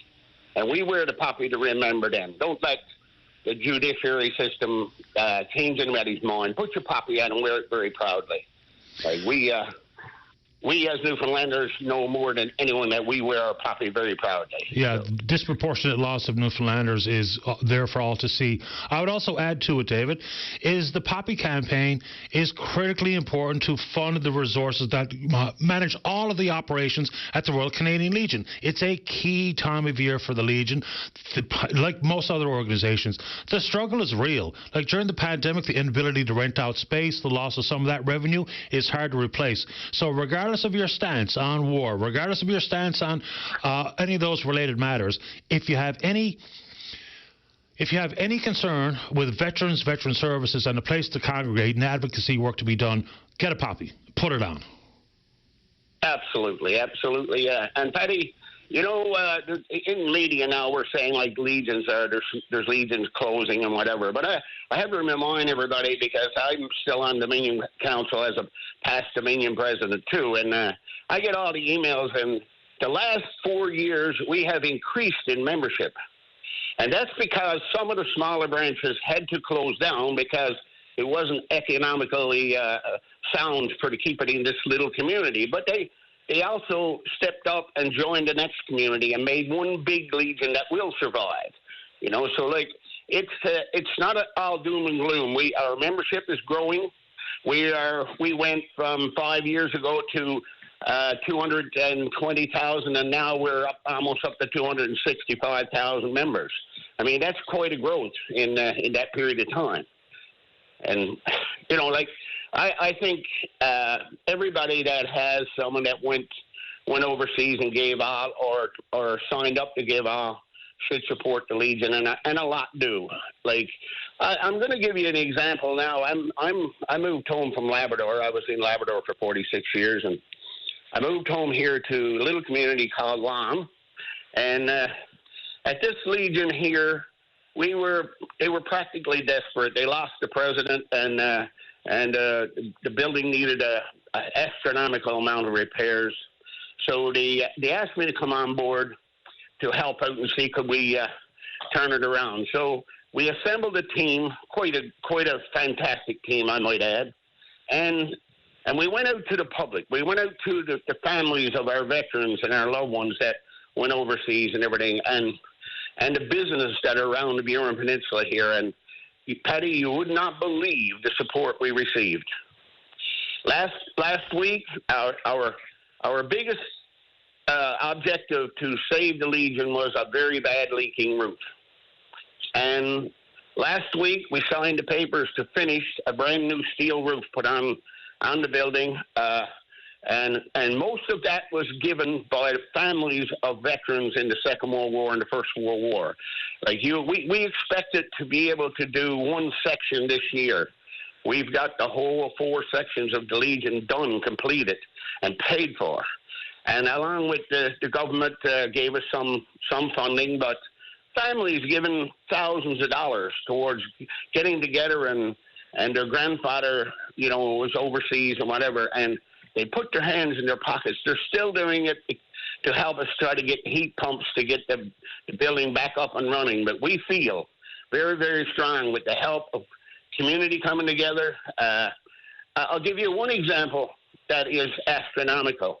Our next to us, the next Legion is in Burin, and it's Burin Branch 29. I sent them a letter and asked them if they had some spare funds. Could they try to help support our replacing the roof on our building or whatever? And you will not believe this, but they wrote a check for $10,000 to help us. I mean, to me, it's showing. Yes, it's wicked. It's showing that people are coming together. The small communities are trying to save what we have in our small communities, and especially when you got something so historic as your grandfather's picture standing on the wall, and I go into the Legion and I see my grandfather and great-grandfather and my brothers on the walls there, and myself. I mean, I'm a veteran myself, and I feel it. I don't look around and see pictures. I feel it. And this right here now, we feel very strong that we have saved this Legion here. And I'm just asking every person in Newfoundland and Labrador to wear a poppy to remember what they done. I appreciate the time this morning, David. Thanks for doing it. No problem. Thank you very much for having me on there, Paddy. My pleasure. All the best. Bye-bye. It's David Flanagan, past president of the Legion. Before we get to the newscast, let's go to line number 3. Good morning, Al. You're on the air. Good morning, Paddy. Hey, Al. Yes, boy, I'm calling this morning, boy, from St. Bride's regarding all I can call it is a disgrace that went on with the community wells, or the 4 artesian wells that were drilled by the council, well, it's the ex-council now, there a couple of months ago. There's nothing less than that, Paddy, boy, is a disgrace, to say the least. But I'm hoping that our member, Sherry Gamble-Welch, is listening to my conversation right now, and that she'll be able to come on. I've challenged her to come on and explain to the people of St. Bride's that why, in the name of God, that the 4 wells were put on private property and the 2 were put on the ex-mayors. Thank God they're all ex now. They were voted off of the council because of the drug that was done with the people and the residents of the community of St. Bride's. And the ex-mayor's property and the ex-mayor's brother's property was 2 wells put to. And there's only one as of now. There's only a little over a month ago they were drilled.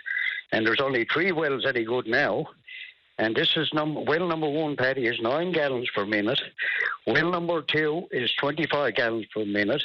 Well number 3 is 8 gallons per minute. That's what's left. And they could have put the wells up on a high elevation and coming into the community of St. Bride's. And one man, Eddie White, I was talking to him, and he's getting 45, almost 46 gallons a minute. And I was talking to Sherry Gamble-Welch. I told her that. He told her that.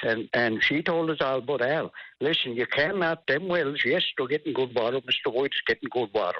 But we cannot put the taxpayers' wells on private property. So I'm asking now, as the member of Sherry Gamble-Welch for our area, to come on, open line, or to make it known to the people of St. Bride's. A while ago, she told me, Al, I know what to do. My hands are tied. I can't do nothing. I get elected. Well, you know what? So that was the 14th of December, of October, the election was. So she's in now, going on. She's in a long time now. Lots of time to make a call to the RCMP or to somebody about the disgrace went down with the taxpayers' money. And this is not bad enough. Then the study, listen to this one, Paddy. The water feasibility study is estimated to cost $363,000. And then it goes on, if the wells are deemed feasible and accepted by the people of St. Bride's, the people of the resident of St. Bride's could potentially see clean, safe water in 2028. Now, this is after he spends $363,000 in a year. They're going to do a study now. They've got what have they got spent right now? Right till the day, well, maybe 30,000 by now for the wells. 27,000 as of November the 4th they got spent. So they got another. That leaves them with a balance of $336,000 to literally destroy within a year. They're going to do a feasibility study. And if St. Bride's is deemed feasible, after all of that, when that money is destroyed, we could potentially see the clean, safe water in 2028. Like the ex-council of St. Bride's, thank God they got voted off with their dirt this time of what they done. Like there's all that been done, everything has been done, Paddy, in St. Bride's to stop the people from getting their drop of water, because since 1972 the council came to St. Bride's and they've got some hundreds of thousands of dollars. And the disgrace keeps going on. And on the north side a few years ago, they put in $1 million water line and put in every 300 feet a fire hydrant.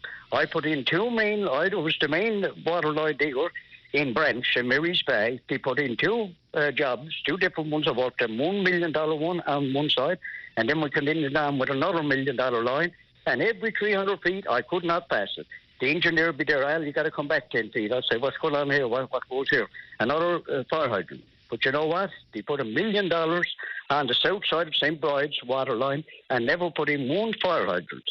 So Sherry Gamble-Welch, our members, literally been laughed at. She supplied the money for the people, the residents at St. Bride's, to get water. The money is certainly there. The money is not an option, and there's good water in St. Bride's. He went around and they tested all of the wells. My brother got a well, 30 gallons or 32 minutes. They never went handy to that. They went up, Eddie White is getting 46 gallons a minute. They never went handy to that well. They put one on the mayor's property and the mayor's brother's property. That was a needle well within thousands of feet that was been tested to say that there was any good or any water there. You know, so what in the name of God is going on?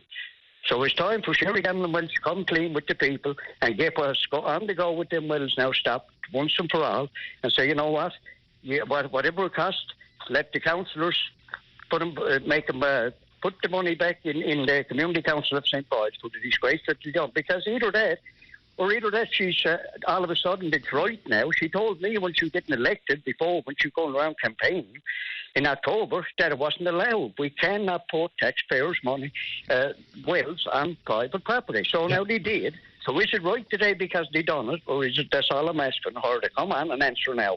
Did it get right because of who done it or what? I'm not sure. God, all the councillors. Okay. You know, Paddy, it's a disgrace. I'm not even sure what a member of the House of Assembly can do about it in an after-the-fact fashion, but she's welcome to come on and speak to it if she's so inclined here this morning. I'm late for the news, Al, but I appreciate your time. Thanks for calling. Okay, thank you. You're welcome. Bye-bye. All right, let's get that newscast in. Don't go away. This is Open Line on the VOCM Big Land FM radio network. Welcome back to the show. Let's go to line number 4. Michelle, you're on the air. Good morning, Patty. How are you? Doing great. How about you? Well, I've had a very stressful weekend, along with at least 500 or more student assistants. What I'm calling about this morning, I'm calling out Jerry Earle, who is the president of NAPE, and I'm calling out Mr. Din from Newfoundland Schools, Minister Din. The reason why I'm calling is that on Friday, we received an email from payroll stating that we would not be receiving our full pay this Thursday. Today is a stat holiday. Tomorrow is a stat holiday. They are withholding our pay today, November the 10th, and we will not be receiving it until November 27th. Now, I'm sure every other government employee in Newfoundland and Labrador is receiving their full pay this week, except student assistants that work with our most vulnerable children for Newfoundland schools. Michelle, I wonder why this is, because last year there was a pay period that went by the wayside too, and it turned out it was incorrect input by whoever was responsible there. Do we know? Well, that's one of the questions I have. Why is this happening? Who is responsible for this happening, and how is it going to be rectified? Jerry Earle did put out a letter to Newfoundland schools stating that it is disgusting how we are being treated. But my question is, if it is so disgusting, how do we rectify this situation, and what do we do about it? We have at least over 500 student assistants in this province, and as you've seen on Friday, there was an NTV news clip about Buren that they do not have enough student assistants. That is going on right across our province. We have issues with payroll, wages, smart find, lunch breaks, busing. And I don't know what needs to happen for something to be done to rectify this situation so that this doesn't happen again in our future. Yeah, I'll try to find out exactly what the reason is for this, but I'm pretty sure in recalling the last time this happened is that the information was input incorrectly, and consequently there was a stall in pay. Well, that's not what our email states, sorry to interrupt you, the email states that it is brought to our attention that Newfoundland schools, that the date of November 10th will not be included in your upcoming paycheck. So that means our student assistants in this province will only be getting 9 days' pay on Thursday. We have parents out there that are single parents. We have people out there that work for the government, and they are not getting their paycheck that they count on, like everybody else, to pay bills, get food, pay rent, mortgages, groceries. Now they are only getting a 9-day paycheck. I understand. The point I'm making is I'll try to find out why that's the case, because if November the 10th was left off and incorrectly overlooked as being input for this pay period, that's one thing. If there's a glitch in the matrix, that's another thing. So I'm sorry to hear this, but my summary point is I'll try to find out what happened.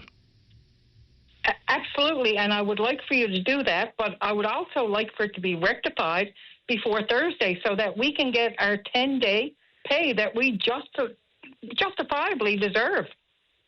Of course you do. You know, you did the work, you deserve the pay. So I can chase. This is probably going to be relatively easy to come up with an answer to the question that I have and the question that you have. And insofar as things being rectified, that's where government payroll becomes extremely tricky. If there's a mistake made, the only next real opportunity they have to rectify it is next pay period, unless they're going to take on some extraordinary exercise of, casting a one-off check for one day to student assistants, student assistants. And I'll find out. And I'll see if there's any more information I can get, say, by the time the show is over. If not, I'll try to get it and speak to it in the morning. How's that? I appreciate that, but just one little more note. So if indeed it goes on our 27th paycheck, does that not mean then more taxes are taken out of our paycheck? Yeah, but it won't bump you up a pay scale, so it will be more taxes on that check taken off, but it won't end up in more annual taxes being taken off because you didn't change tax brackets because of one day being put on another check. No, I get that. I fully understand that. Okay, so you will try to find out for me what we need to do to rectify this situation. Absolutely. Okay. Thank you so much, Patty, for your time. My pleasure, Michelle. Thanks for calling. Bye-bye. Yeah, and I can't get out in front of what government can or cannot do here, but in the past, when payroll mistakes have been made, it's a catch-up next pay period. And it won't impact tax bracket, so you'll see more taxes come out of that check because of one additional day of pay. So, yeah. And in addition to that, a caller earlier, I think, made brief mention that I didn't really latch onto it at the time because he was on a roll, about the Phoenix pay system. That continues to be a problem. That is amazing to me. So could not figure it out. In addition to that, when federal employees were getting underpaid or overpaid or not paid at all, they eventually had a lump sum come their way. But that's after people had maxed out their credit cards, after they maxed out their line of credit, after they were delinquent on their mortgage payments. So that one little lump sum, through no fault of their own, put in extremely precarious positions because we couldn't figure out a payroll system. Remarkable. Let's get a break. And when we come back, Andrew's in the energy business. Kayla wants to talk about the mental health system. Verna's across the tickle. To talk about the ferry service, then, one of the newly elected members representing Burgeo LaPorte is Michael King. He's in the queue as well. Don't go away. This is Open Line on the VOCM Bigland FM radio network. Welcome back to the show. Let's go to line number 5. Good morning, Verna. You're on the air. Good morning, Patty. Good morning to you. Been a while since I heard from you. Or you heard from me, rather. I was going to say, since I heard from you, before we talk about the ferry and, of course, the tickle itself, just want to add this little piece of history. So today is the 50th anniversary of the wreck of the Edmund Fitzgerald, but today is the 85th anniversary of the collision between the Garland and the Golden Dawn, which collided in the tickle. 23 people were killed. Only 12 other bodies were recovered. So just a bit of history about the tickle. That is correct. The reason I'm calling today is lack of service on the island, not due to weather. The Legionnaire is gone to Long Pond, technical issues, can't stay here in the Cove or can't stay on Bell Island because they are doing work to the dock over in Bell Island. So, of course, the Legionnaire would be in the way, so they had to send it up to Long Pond, which takes it longer to be looked at. Will take it longer to be back here by the time they get it fixed. The Beaumont is still having its bow thruster issues. This is going on, week 5? We don't know what it is, why it's not fixed. So that can go down at any time because that's under Transport Canada regulations now. But it can't run its normal run on the tickle, but they will send it all the way to Bay Roberts to park. So, not weather-related, but it is mechanical and infrastructure related, right? So is your biggest concern the not knowing, having a timeline to consider, or the fact that they had to repair the wharf for the bow thrusters still aren't working? Well, all of the above, I guess. Okay. And the thing is, having some answers, having some plans in order for backup, because if this here Beaumont goes down because of bow thrusters, we have no boat at all. There's no backup. And the other, now I know we are still Liberal. Fred got in our district. The PCs are in. We have not heard anything from them in regards to what the ferry going on, what they plan on doing. Are they checking into management for what lack of what they're doing, why they're not doing the answers they should have, the correct protocol, putting people into these management positions that are qualified and have experience, and getting rid of the ones that don't seem to because they're still not doing anything. Yeah, I'm almost tired of saying this, but I'm going to keep saying it. It's the lack of answers, even if it's something that Verna does not want to hear, regarding those bow thrusters and parts on order, or how long it's going to take to repair a wharf, or why the Legionnaire had to go to Long Pond. Just an answer is better than silence. Now, whether or not the incoming government... What? Open and transparency is what they went with this here election promise, and we need open and transparency. This is our life. We have to have backup plans. I mean, you take it. I left Belle Island on Thursday to go for an appointment on Saturday in Whitburn, because I was unsure if I could even get off the island. Yeah, I know there was weather. But not only weather, in regards to what is really going on. Yeah, and I don't know the answer. And plus, your member is still the same. Fred Hutton did indeed get back in Conception Bay, East Belle Island. The incoming government and the transition continues. It's unfortunate that, given the court cases, which I don't begrudge, the candidates who have challenged are asking for judicial recount, but it will see a stall in the House of Assembly being reopened. Premier Wakeham was clear. Until all those issues are resolved, we won't see the House open, even though plenty of work can go on behind the scenes, obviously. So I get your concern, and I'll see if I can't get any answers, but it's been extremely difficult getting answers when we talk about specific ferry concerns. Yes, and the big thing is, Patty, is they want to save money. They want to stop the waste. Well, the only way they're going to do it is to get the proper answers from the proper people. And if they don't have the proper people, you're never going to get the proper answers. You're never going to get the proper work done, and you'll never get the money spent sufficiently and correct. And they know, like as far as Wakeham, he knows. He already advertised it. Going forward. If I get in. Well, get on the news, get in, and let us know what's going on. The people deserve to know. Not that we deserve to know lies. We just need to know the truth, really, what is happening. We're not asking for miracles. We need to know. This is our life that is standing in line. This is our health. This is our education. This is our jobs. Enough is enough. Fair enough. Anything else this morning, Verna? That's everything, Patty. I appreciate the VOCM and open line. Thank you, and you have a great day. The same to you. Bye-bye.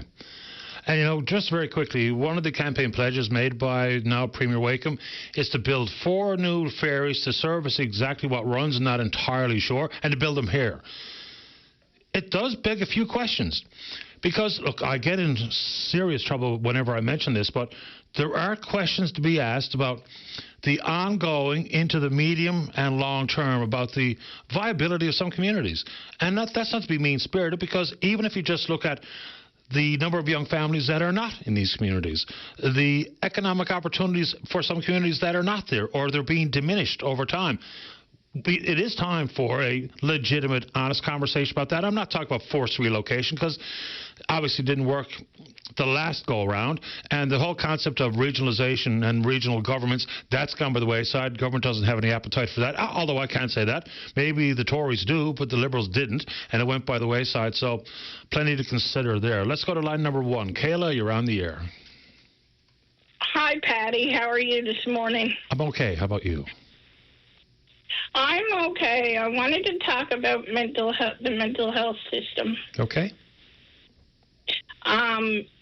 3 times last week and the week before and last night, I took overdoses. And they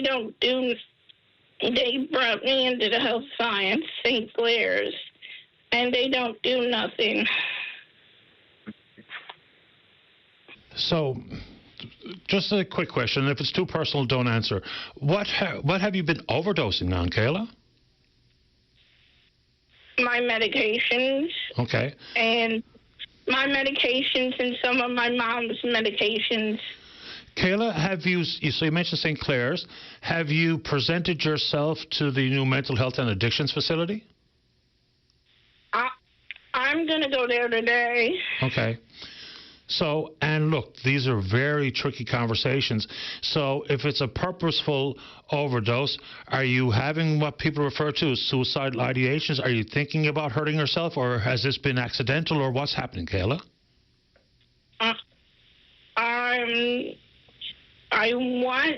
My two grandparents passed away the same year in 2022, and this is what's triggering it. I'm really sorry to hear that. So listen, do me a favor, okay, if you can. When you hang up speaking with me this morning, please go straight to the new mental health and addictions facility, which is right there in the health sciences complex, and tell them what you told me. And hopefully get someone to speak with, because that's really where this conversation needs to be had. So there's obviously some crisis lines that you can call, including 811. So, maybe make that quick call to 811, get some advice, and then go directly to the new treatment facility right there off the Parkway here in the city of St. John's. You are in St. John's, are you, Kayla? Yes. Okay. So... And if my friend is listening, he can call in and tell you exactly what's been going on with me, if my friend Paul is listening. And he's welcome to call if he likes. And, of course, times are very difficult. There's a lot of traumatic issues that we think about and we talk about. But I do want you to, whether it be to call 811 just to get some help, or whether it be to call 988, which is a suicide prevention or suicide crisis helpline. So I'll give you those two numbers to consider and see if you can remember those, 988, 811, and please do get some in-person help today if possible. Can you do that? Yes, I can. So please do that, and let me know how you're doing, if you don't mind, sometime in the future. Can you do that? I will. Yeah, my dog says hi. You say hello to your dog for me. What's your dog's name? His name is Teddy. Is what, sorry? Teddy. Teddy? Patty? Yeah, Teddy. Nice. What kind of dog is it? Okay. Nothing wrong with that at all. So, Kayla, try to remember those numbers or write them down. 988 is an important one, 811. And please do indeed present yourself and tell them what you told me. And I wish you nothing but the best. Let me know how you're doing. Okay, I'll let you know next week. Okay, Kayla. Hang in there. Teddy said hi. Okay, hi back. All right, there we go. Let's get a break in for the news. Don't go away.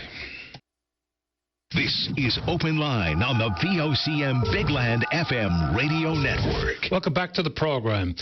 As father and son Parsons held Burjo Lapoil as Liberals for the last, 26 years, Michael King ran for the Liberals and held Burjo Lapoil and joins us on line number 6. Good morning, Michael. You're on the air. Hey, good morning, Patty. How are you? Not too bad. How about you? I'm good, thanks, and thanks for taking my call this morning. Before I got into the topic at hand, I just want to say a big thank you to the residents of Burjo Lapoil for putting their support and trust in me as their next MHA, and I certainly want to let them know that I'll be there to support them and advocate for them wherever I can and do the best I can for this district for sure. Sometimes it comes across as a small item, but in some more rural parts of Canada, cell phone coverage is still a big conversation because it's not just the frustration with not getting the service that you pay for, but it has a lot to do with public safety. It has a lot to do as to whether or not business will come to town, because if they don't have high-speed broadband and reliable cell phones, that's one of the boxes that they will check. So where are we on that front, Michael? Yeah, no, certainly, and cell phone coverage is something that I heard on the campaign trail a lot, in a very rural district here in Burgeo-LaPole. There's a number of communities, and especially the Burgeo Highway and communities down Route 470 that have no cell phone service at all. So that is a significant concern and something that I heard on the campaign trail. I think we need to go to the cell phone companies specifically and say to them, what kind of plan could you put in place to help address some of these immediate concerns? I know there is, a lot of times business cases to be made for cell phone towers. Geography plays a significant role in setting up. You can't basically set up a cell phone tower in every community, more or less, from the telecom company's perspective. So we need to have more dialogue, more conversations with them to see what we can do to address these concerns. Because like you say, Patty, in most cases it's a safety concern for sure. Absolutely. So correct me if I'm wrong, was there not a pilot project about boosting the signal down the Burgeo Highway last year? Yes, there was a pilot project done. There was 2 Wi-Fi spots set up, basically. So there's a Wi-Fi connection in 2 locations on the Burgeo Highway where residents could pull off and connect to Wi-Fi to make calls if need be. I think that was a bit of a successful endeavor for sure, but it's not an immediate solution to address the bigger issue of cell phone coverage for sure. But it is a solution on that highway right now. Do you have any evidence about how it worked, though, whether it be, expanding the geographical footprint of reliable service on a cell phone or anything that we can latch onto? Because I know there's 10 more pilots for the next season as well. So it'd be nice to know how they worked, whether or not they're a meaningful investment or it's just a Band-Aid.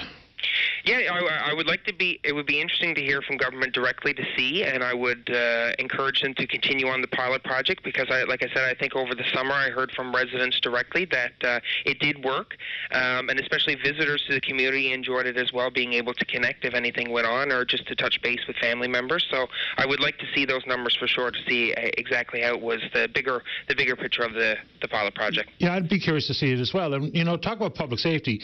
It's not just if you get, say, for instance, a flat tire or you hit a moose or whatever the case may be. Even when we talk about evacuees, and in your area would have been Fiona, and in the recent wildfire season, folks up the North Shore, and they're told to get their information and sign up for the alerts. But if your cell phone doesn't work and the coverage isn't there, then the alert is unavailable. So there's a lot more to it than this. In your community as well, I think there's a direct impact that's pending with the National Marine Conservation Area. Do you hear much about that there? Because when aquaculture came to town, in large part it was an economic savior for the region. No, definitely, Patty, and that was certainly something I wanted to call to talk about today because I know that's been a topic on your show and in the district as well. I heard it a lot in the campaign once again, but in the Burgeo and Ramia area specifically and up along the coast. Patty, this was something that was driven by community way back in 2001, 2002. I think the town of Burgeo started initiating these conversations for an MOU. So it's been many, many years getting to this point, and I think they were using it, rural communities are looking for different options to thrive and survive. And I think they looked at this as an out-of-the-box solution to see and explore what kind of viable future they could have for the area. Tourism plays a big role in rural communities throughout Burgeo-LaPole and the province of Newfoundland and Labrador. So I think the town started with this to explore option. Patty, none of this is done. None of this is finalized, and it's going to take a long time to get to the point that that's happened. We've heard a lot of conversations about communication has been poor. Parks Canada has been leading that part, and I have to say myself, I've been disappointed with some of the communication, and I've stated that during the campaign and to residents and to the committees involved. So that's something we need to improve, and we know that Premier Waco made an announcement, outside of my district that is affected by the NMCA, to say that he was going to stop the NMCA. So I am aware that the town of Burgeo and the town of Ramia have reached out for meetings with ministers and the Premier, and I would encourage the Premier before he makes any decision to get all the facts, talk to these groups, talk to the communities directly. He has not spoken to the communities in my district about this at all. So, a government for all of us is what we heard during the campaign, so I hope that's not a government for all of us excluding my communities. You need Parks Canada to come back to town because the confusion reigns supreme here. They've done an environmental and a cultural assessment, but not an economic impact assessment too, and that should be part of the equation. And someone will yell at the radio, money's not the be-all and end-all. No, but it's part of it. It is part of it. And, you mentioned tourism at the same time. Would a national conservation area be a boost for tourism versus a negative impact on tourism? You know, Patty, and that's right. You know, they're exploring all the options about this too. To explore is the economic impact, and what jobs can be created through an NMCA. You know, one of the components of the NMCA that's not brought up a lot is the first federal tertiary park. That's the Sandbanks Provincial Park could become a part of the federal government. So that would see significant investment into the park, significant upgrades to the park that would help bring more people to the area. So we want to keep the dialogue going. I think it's important. I've heard concerns from the FFAW. I know there's concerns from the aquaculture industry as well. I have not reached out to them yet, but certainly plan on reaching out to those groups to hear their concerns, because I think it's important for us as elected officials to listen to everyone, consult, collaborate on this. There's a lot of conversation, a lot of dialogue left to go, and I don't think stopping it right now does anything to benefit anyone, because, we're looking for options, like I said earlier, for survival and to thrive in our communities. And if we're just going to look at communities without having proper dialogue and saying no, then where are we going to go in the future here? Yeah, I mean, whether or not people are in favor of the aquaculture industry regarding the environmental impact, just last week they did put out their economic impact statement about what the industry has looked like over the last 2 decades plus, and what the future might look like if indeed this National Marine Conservation Area becomes a thing. Anything else on your plate this morning, Michael, before we say goodbye? Yeah, no, certainly. And I want to say, I'm not against aquaculture, obviously, either, Patty. I know it has provided significant investment and support to communities in rural communities in the province. But I think it's important we just continue this dialogue. I don't think it's the right thing to just say no and shut it all down. There is a lot of work to do on this, like I mentioned. It's not going to happen tomorrow. It's not going to be finalized in a month. This is years away, but we need to continue a good dialogue to see where this goes. I appreciate the time, Michael. Thank you. Thanks for having me on, Patty. You're welcome. Bye-bye. Michael King is the new Liberal member for Burgeo-Lapoil. Let's see here. Let's get to our final break of the morning. When we come back, we're going to speak with the manager of Connections for Seniors. They've got a donation drive on the go. That's Carly Harvey. And then, Andrew, you stay right there to talk about energy. Don't go away. This is Open Line on the VOCM Bigland FM radio network. Welcome back. Let's go to line number 1. Say good morning to the manager of Connections for Seniors. That's Carly Harvey. Carly, you're on the air. Hi, good morning. How are you? Great today. How about you? I'm fabulous. Thanks so much. I'm happy to have you on the program. I know what Connections for Seniors is, but plenty of people listening don't. Then we'll get into the donation drive. What do you do at Connections? Connections for Seniors is based out of St. John's, and we are the only organization that specifically serves our senior population, our unhoused seniors in the community. So we have 2 shelters directly in St. John's. So I manage our large shelter on Patrick Street. So we just got our occupancy permit to have 35 people from 16. Insofar as the shelter system goes, we have a bit of a hybrid. It's a pretty disconnected scene out there. What kind of additional supports beyond a roof over your head are at Connections? So we have a great center here. So we have a housing center. So we have case management who works with people to reintegrate back into community. So we work on those specific barriers. Each person is different, so everybody has their own story. So we have a really wonderful team of individuals who kind of help on that reintegration. So we have a pharmacist that comes in. We have harm reduction that come in. We have outreach supports from end homelessness. We have people that work with individuals in encampments, people that are in community. We have a transportation program. We have a food program for seniors in the community, as well as this is just a really great place for people to connect. Yeah, I mean, I'm pretty familiar with what goes on down there, but it's an organization that doesn't get a whole lot of airtime, so I thought we'd cover the bases with that particular question off the bat. So let's talk about the donation drive. What are you doing? What do you need? So, like I said, we just got our occupancy permit to go from 16 people to 35. So we're right downtown. We're in a beautiful historical home. And right now, due to us being very new in this building, I've now come on as the manager, and it's time to make some nice, beautiful changes. One of those changes is I really want to make a room that is the heart of our organization. So somewhere that is comfortable for people to sit and connect and, you know, watch movies and play games, as well as have our community partners come in and give some programs out and make sure that everybody's needs are being met while they're transitioning back into community. So right now, we don't really have a space that's comfortable. Being unhoused is very, very difficult, as well as it can be very, very difficult on your body, especially when you're in the autumn of your years. So to create a safe, comfortable spot for connection is really what we're going for. So we're having a donation drive, so monetary donation that we are going to use to make sure that we have the correct furnishings for people who can get comfortable in the space, as well as for games and kind of stimulating activities, things like that. Are you looking for donations outside of monetary donations, like beds or frames or dresses or side tables or anything like that? Night tables? No, unfortunately, I'm not able to. So I have to make sure that the furniture that we have is going to be leather, just for sanitary reasons. So I have to have something that I'm able to wipe down. So unfortunately, that will have to be new. However, I'm always happy to get clothes and books and games and anything like that, movies, TV, things like that. But when it comes to the furniture, it has to be very specific for our seniors. Understood. So if people want to participate, what's next? So they can get a hold of me directly. I also have, our Facebook page has a big write-up there.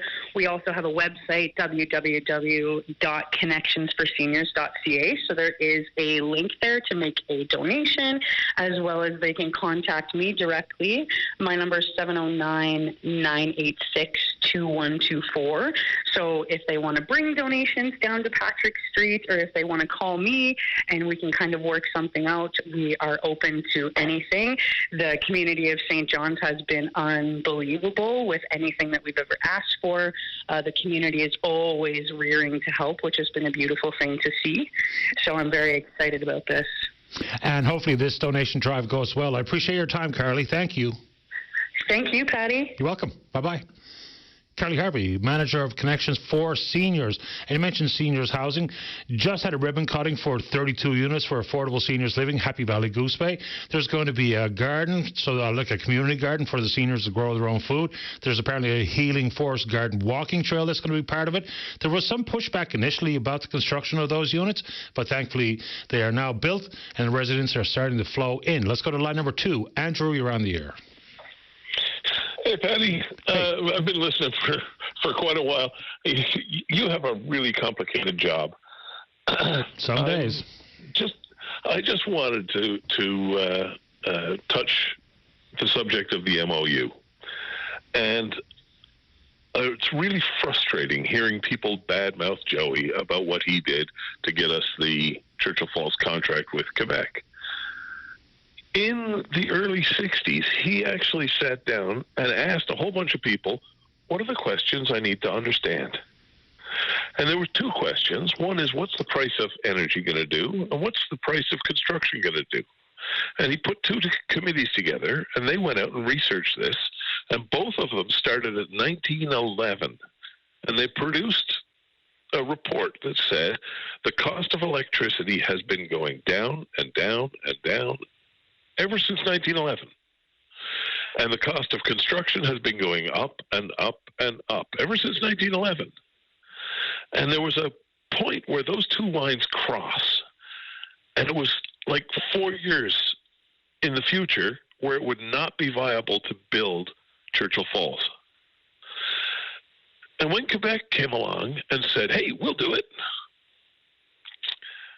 Joey arranged, based on the price of electricity, to charge a certain amount to Quebec. Well, that was above the cost of electricity at the time. We were going to make a lot of money out of this. It was a great deal on the day it was signed.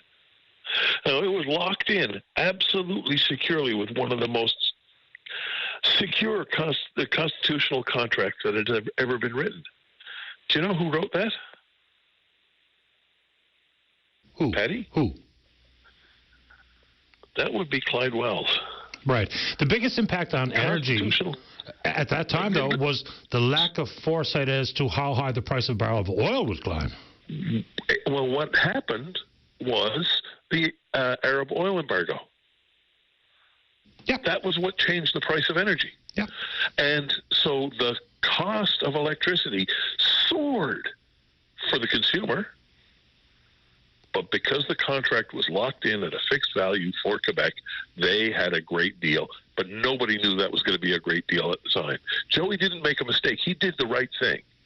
Unfortunately, history has proved that we get information and we act on that, and then all of a sudden that information changes. So I really don't like to hear people bad-mouthing Joey. He actually tried to do the best he could for the province. Good job. Now, the other part of this is, and I want to put a visual in your head. I saw a video the other day. 8 puppies had been released into a room where there was a bowl of food. And they all attacked the bowl of food, and they were all eating from the same bowl, and they're all walking in circles around the bowl, each trying to get as much as they possibly can. And it sort of reminds me of people who talk about what we're going to get out of the MOU. Everybody has the mouthful of food that they want to take. And they don't see the whole big picture from what I've seen. People just talk about, the price that we're going to get for the electricity. Or what's it going to cost us to do this? Quebec is going to pay for the construction. They should probably get something back for it. And Quebec is going to make this huge investment in the future of Newfoundland, but they're actually suggesting that Newfoundland deserves more money than it's been getting. That's fine. It's not a perfect arrangement. We don't know what's going to happen in the future. Everybody wants their bite of food out of that bowl. Yeah. But nobody's sitting down and going, we got the whole bowl to look at. We've got the cost of construction. We've got the no project has ever gone to budget. We're throwing money at this. Well, we're not throwing money at it. Quebec is throwing the money at the construction. Well, just at Gull. I mean, we're throwing money at expansion at the Upper Churchill. We're throwing money at transmission. So it's not like we're along for a free ride. I appreciate your patience. I wish we had more time, Andrew, but we're right up against the clock. I hear you. You're welcome back. I'd love to see the full MOU discussed as a whole package, not just bits and pieces. Yeah, which is part of the complexities of it, because we're talking about 2 majors, and I guess some people like to break it down into 4, but transmission goes with expansion, transmission goes with development at Gull. I appreciate your time. You've had the last word. Thank you, Andrew. Thank you, Paddy. You're welcome. Bye-bye. There we go. Good show today.